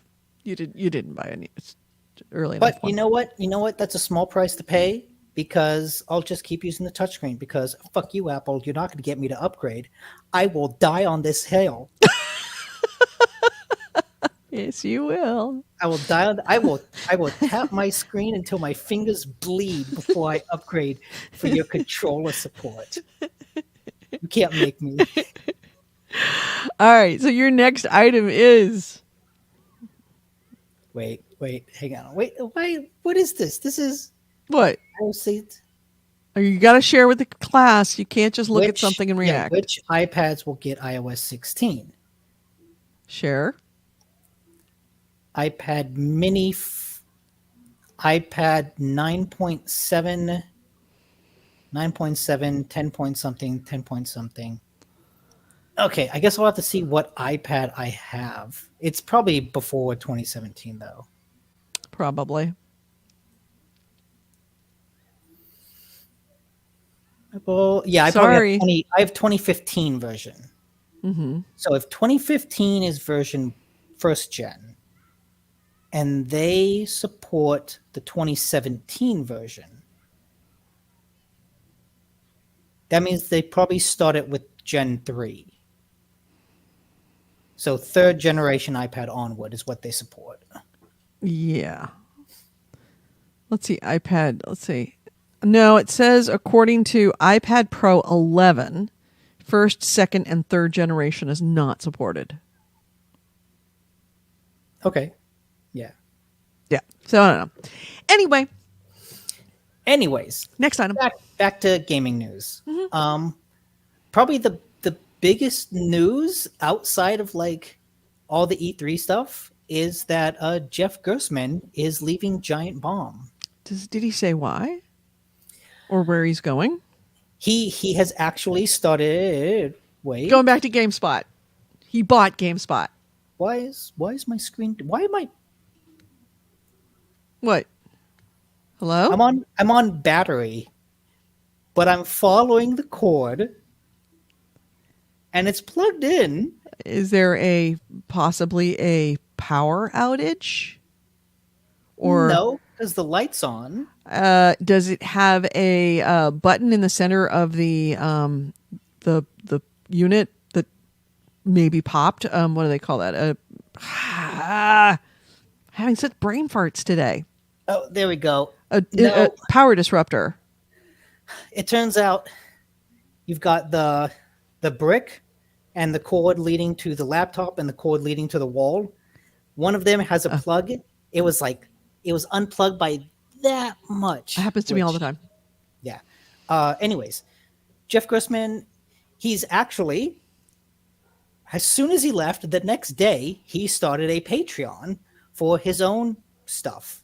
He's just calling it the Jeff Grossman Podcast. And he's kind of just going off and doing his own thing on Patreon and Twitch. I get the sense, as someone who has followed Giant Bomb for a decade plus. Yeah, from the day they started. Pretty almost. Last year, 3 of the 4 founding members left.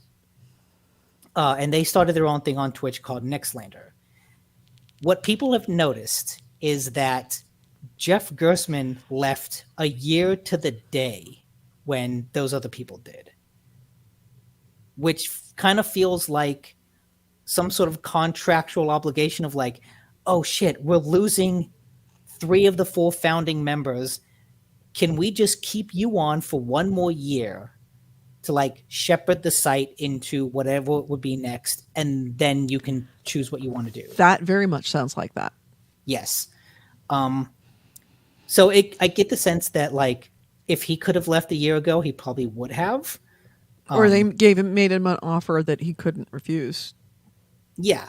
Like they just shoveled money at him to stay an extra year. Which honestly, I would believe they do, because when the company, they used to be owned by CBS. Then they got bought by a company called Red Ventures. When they got bought by Red Ventures, one of the non-founding members named Ben left. Another one of the non-founding members, Abby, left. Then 3 of the 4 founding members left. And it was just like, oh shit, they're just hemorrhaging talent. On the plus side, after this announcement, what is now like Giant Bomb 2.0 put out a video where they kind of announced what's next for the site. And what's next for the site is bringing back some of the old talent, Dan Reichert specifically, making some of the more popular contractors they have now, specifically Jeff Grubb, who's like a really good insider.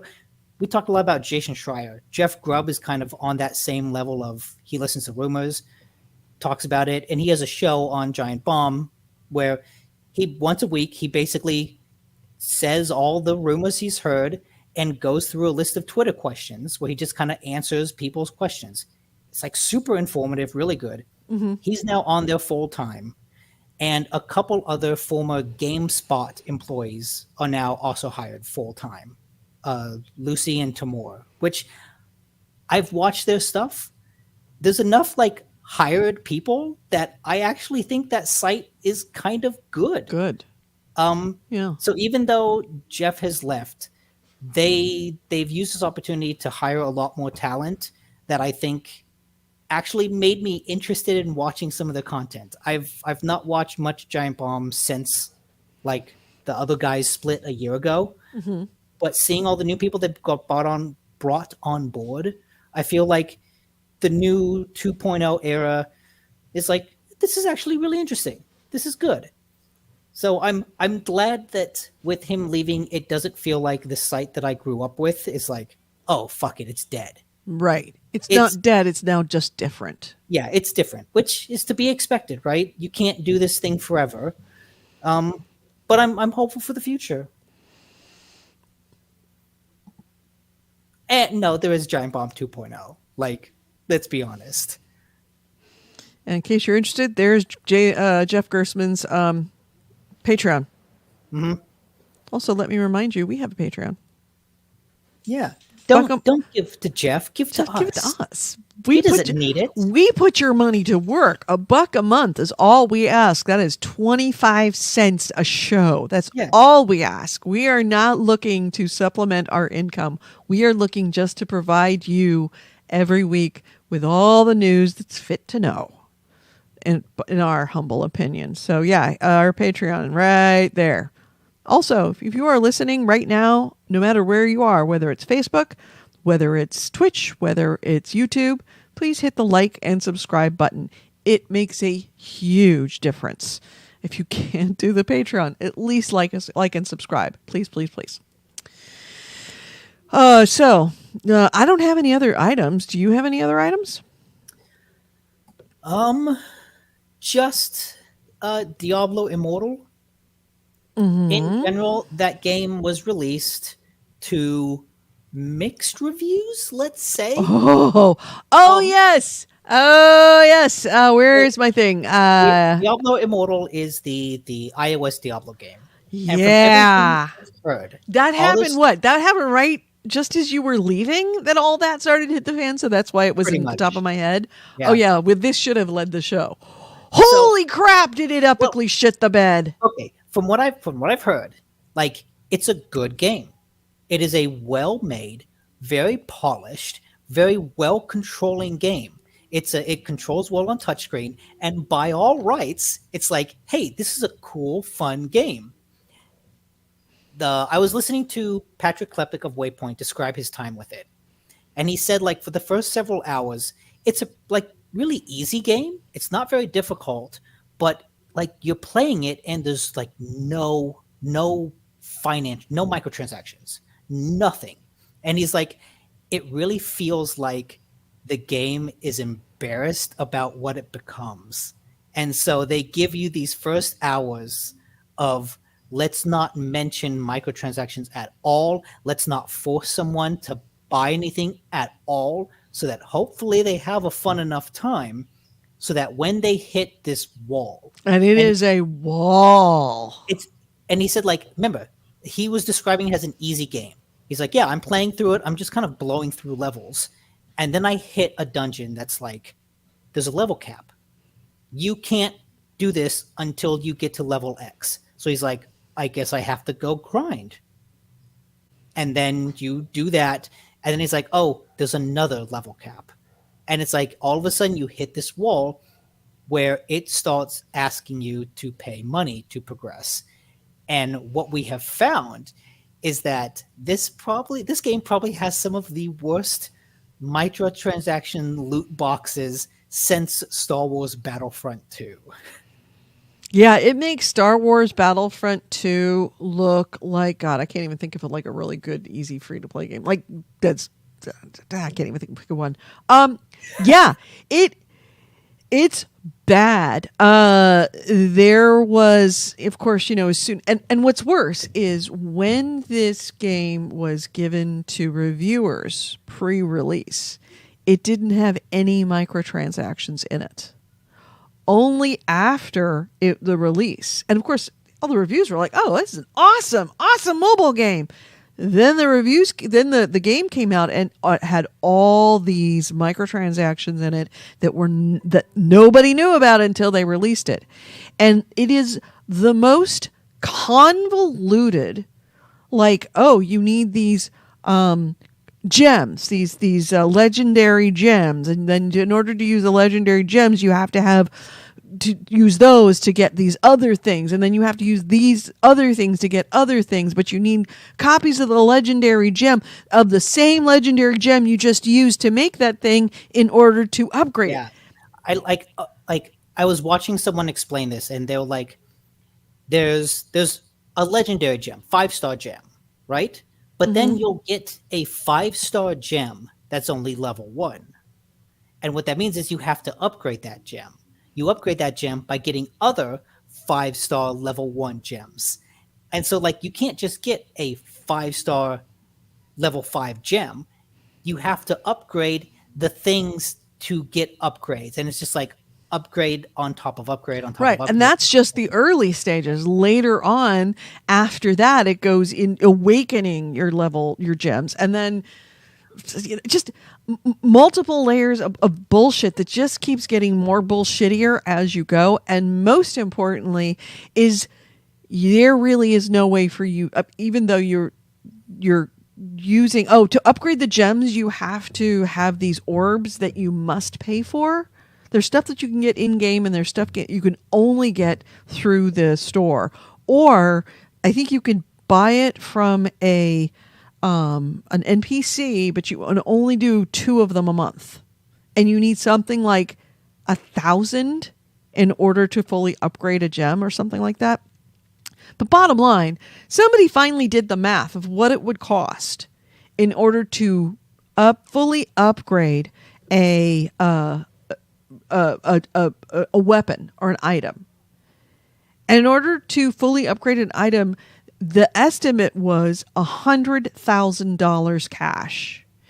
And that is an if these things drop in the loot crates at a rate that is consistent to what is the stated rate. Case in point, shortly after, a streamer decided to spend $6,000 to see how many legendary gems, 5-star legendary gems they would need, or they would get. $6,000, didn't get a single one. Yeah. It's like, so even paying money is not a guarantee that you're actually going to be. Even if you put $100,000 into your character for a mobile game, you're still not guaranteed to actually be able to have your character fully upgraded. Yeah, it's truly gambling, because no matter how much money you spend, you're not guaranteed something. It's just the chance at something, which means it's a chance at not something. Yeah. One of the videos I saw, someone was like going through the details of the loot boxes, and there's a system in place, like a pity system, where every time you do a loot box and you don't get like a legendary item, your possibility of getting a legendary item goes up. The thing is, though, that pity system maxes out. That means the highest chance you can get for a legendary item, even after pulling like failure after failure, is 1%. Jesus. So they pity you by giving you at most a 1% chance. And what I just found earlier today, when looking up news, Diablo Immortal is actually not going to be released in Belgium or the Netherlands. Right, because of this. Of loot box laws. The loot box laws there are so... Well, both of those countries have cracked down on loot boxes and characterized them as gambling. And you have to meet certain requirements in order to allow the games to be sold with loot boxes, in order to keep them from being gambling. And rather than actually create a different version of the game, they just decided not to release in those two countries. Yeah. So on Reddit, one of a game master, I guess a Diablo game master, I don't know what role that is, someone from Blizzard support, met a Reddit user contacted, Blizzard customer service to ask about this and was told by the service, quote, "The loot boxes in the game are against the law in your country. So unless the gambling restrictions change, the game will not be released in Netherlands or Belgium." And I think the fact that they flat out say, unless the gambling restrictions change, says everything about what these loot boxes are. Like the customer service person is saying the quiet part loud when they're just flat out admitting, yes, this is a casino. Yeah. And I'm trying to get the highest and lowest rated games on Metacritic. And right now, let me go to page 181. Let's take a look. Okay. So, all of this has resulted in the Metacritic user score. Because if you look at the Metacritic score for Diablo Immortal, it's actually quite high because, as I said, the reviewers were not given the microtransaction version of the game. However, users did. And if you look, Diablo Immortal is now sitting at a 0.2. It is the worst rated game on Metacritic for all platforms. Not just mobile, all platforms. And if you look, of all of the games here, on this lowest score, there is an alarming amount of Blizzard games there. Diablo Immortal, Warcraft 2 with a 0.6. Let's see. Grand Theft Auto. Let's see, where are they? No, I'm wrong. Looks like something's got moved. More. Yeah, but 2, it shared the top 5 worst rated games are all Madden and Blizzard games. Yeah. 0.2. I wonder if it's going to get to 0.0. At this point, I feel like we should all try to get it to 0.0 just to see if it's possible. Just to see if that, like, if the algorithm somehow skips and resets and it becomes like 100% or 1,000%. Yep. So yeah, the Metacritic score was in the 70s. It's now in the 60s with more professional reviews coming out after release. And of course, the user score being horrific.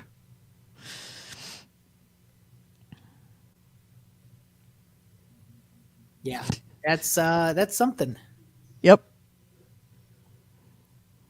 So yeah, you had one positive and as many mixed, 6 mixed in the users' Metacritic scores, Metacritics. But of course, there's a lot more people reporting. Yeah, positive and mixed. See, it had 31 positive, 14 mixed, and 1,270 negatives. So, yeah. And it would be one thing if this was just a surprising, like, oh, we're really blown away that this was a bad idea.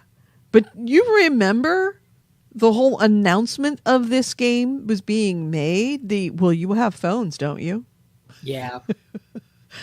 The shit show of the announcement is culminated with the shit cherry on top of all of the predatory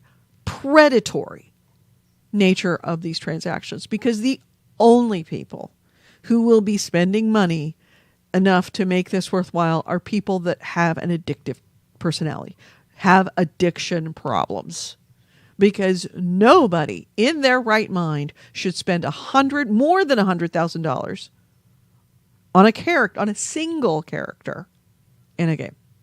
Yeah. It's unconscionable. There is a special, it's interesting that it's Diablo, there is a special level of hell that is reserved for people who thought that this was okay.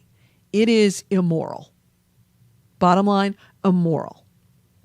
Because nobody in their right mind is going to spend that much. They know how much it will cost in order to upgrade a character, and they are essentially preying and targeting these people who have problems. Yeah, at this point. But is it a fun game? Yeah, it's apparently a real fun game to a point. And then it's no longer fun. Then it starts to make you pay. Yeah. But you don't want to play this game anyway, Goalie. You want to play Diablo 4, which is coming out. The actual Diablo 4. Yeah. Icy Ray says, oh geez, the number of people in that subreddit who read that announcement as instructions to get a VPN instead of being warned off is frightening. Oh, jeez. Yeah. Yeah, that sucks. When you look at that and go, oh, it's not being sold because due to gambling restrictions. Let me just get a VPN. VPN, that's the solution. Yep, that's the take-home message of this is get a VPN. It's not that... it's not that maybe it's a bad idea. Maybe it's highly predatory. That's like saying this poison is specifically flavored to not be palatable. And somebody going, oh, well, that's good to know. I'll just get some artificial flavor to make it taste better. Yeah, oh, this poison is very bitter. Oh, just give me a couple sugar packets. Right. Here's some. Yeah, I got to buy some sugar. All right. Well, that's our take home message on that. Don't play Diablo Immortal. Yeah, don't play Diablo Immortal. It's a bad idea. It's a bad game, and it's wrong. It's evil. Don't touch it. It's evil. That's a movie reference from way before your time. What was that Monty Python? It was a Monty Python movie made with a bunch of little people. God dang it. It's a really, really fucking weird movie too, and I remember seeing it in the theaters. Monty Python, no, there's Holy Grail. It was a Terry Gilliam movie. It wasn't really Monty Python. It was really Terry Gilliam. Terry Gilliam movie.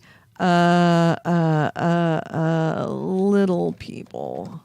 It was called A Boy Accidentally Joins a Band of Time-Traveling Dwarves as they jump from era to era looking for treasure to steal. Oh, is that Time Bandits? Time Bandits. I've heard good things about that. It's a really good movie, but that is at the end is weird as fuck.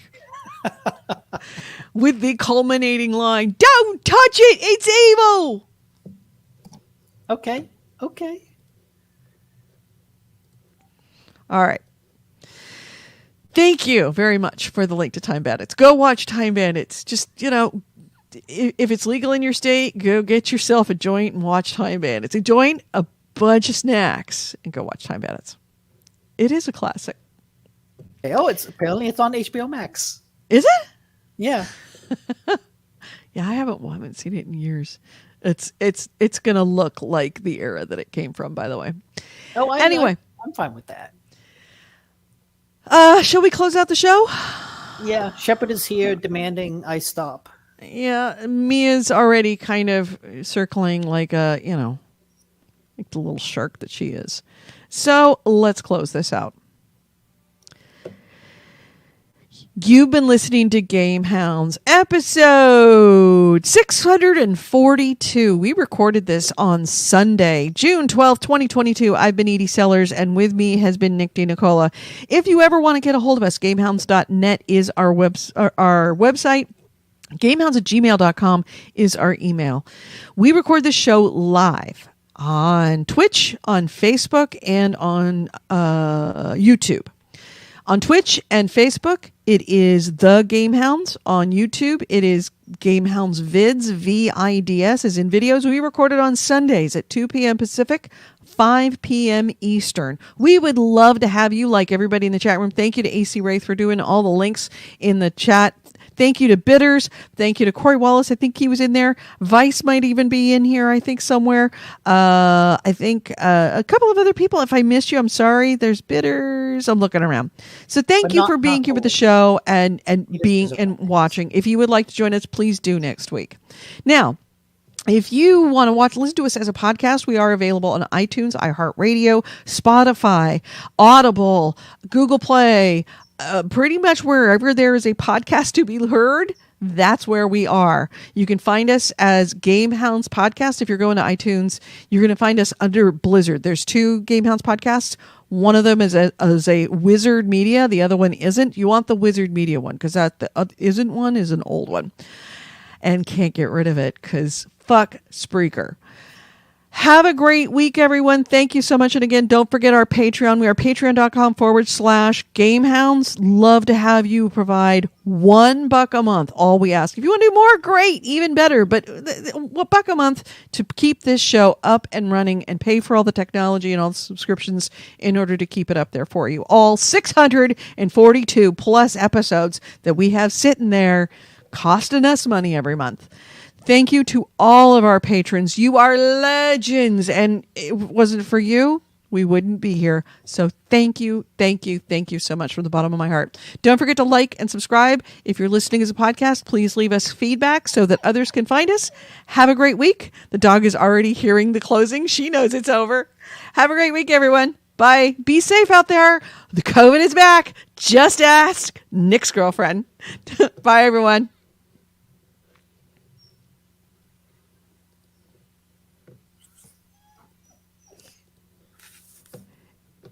And I'm stopping the show. You can totally hear her in the back. She knows when I say let's cut the show. She's like, all right, let's fire it up. AC Wraith has given us a lot of homework. Yeah. He's given us the link several times to Devolver. All right, fine. We will watch the Devolver. Jeez, Manise. Let me go to essential show tracks. We want GH642 raw. Want to make sure we save this because if we don't, I will end up losing it. And it is saved and in the can. Yay! All right. So, what do you want to play tonight, or do you want to play tonight? I don't know. Like I can play something, but I don't know. What do you want to play? What do you want to play? I could do Crusader Kings. Your internet's fixed, right? So my internet is fixed and it is rock solid. That's good. I've been playing quite a lot of multiplayer with Jay. So yeah, we could go back to Crusader Kings and try to figure out what we were doing and what we were planning. And yeah, I mean, I have no idea what I was planning, but I figured we just speed time up, see what happens, take it from there. I'll try to stream.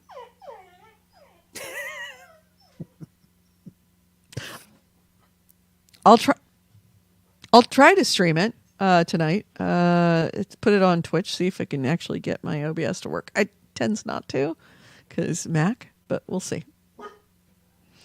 All right, so I have at least one whiny dog and the other one who is not whiny but probably staring at me. Yep. No, he was standing there. He was standing there in profile with just one eye poking out from behind the speakers, going, "You're coming, right?" Look, he walks away. I wasn't looking. I wasn't looking at you. Staring, no.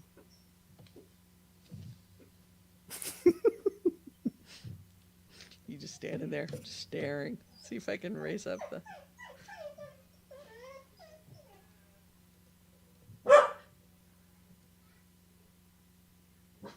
You're just standing there. That's the cop, the police. I gotta go. The good dogs are starting to lose their minds, so I'm gonna go. She's getting angry now. We'll be playing Crusader Kings. I will try to put it on Twitch. If not, Discord. Discord, I know that we can put it in Discord. We will stream to Discord. If you want to know our Discord channel, here is our Discord.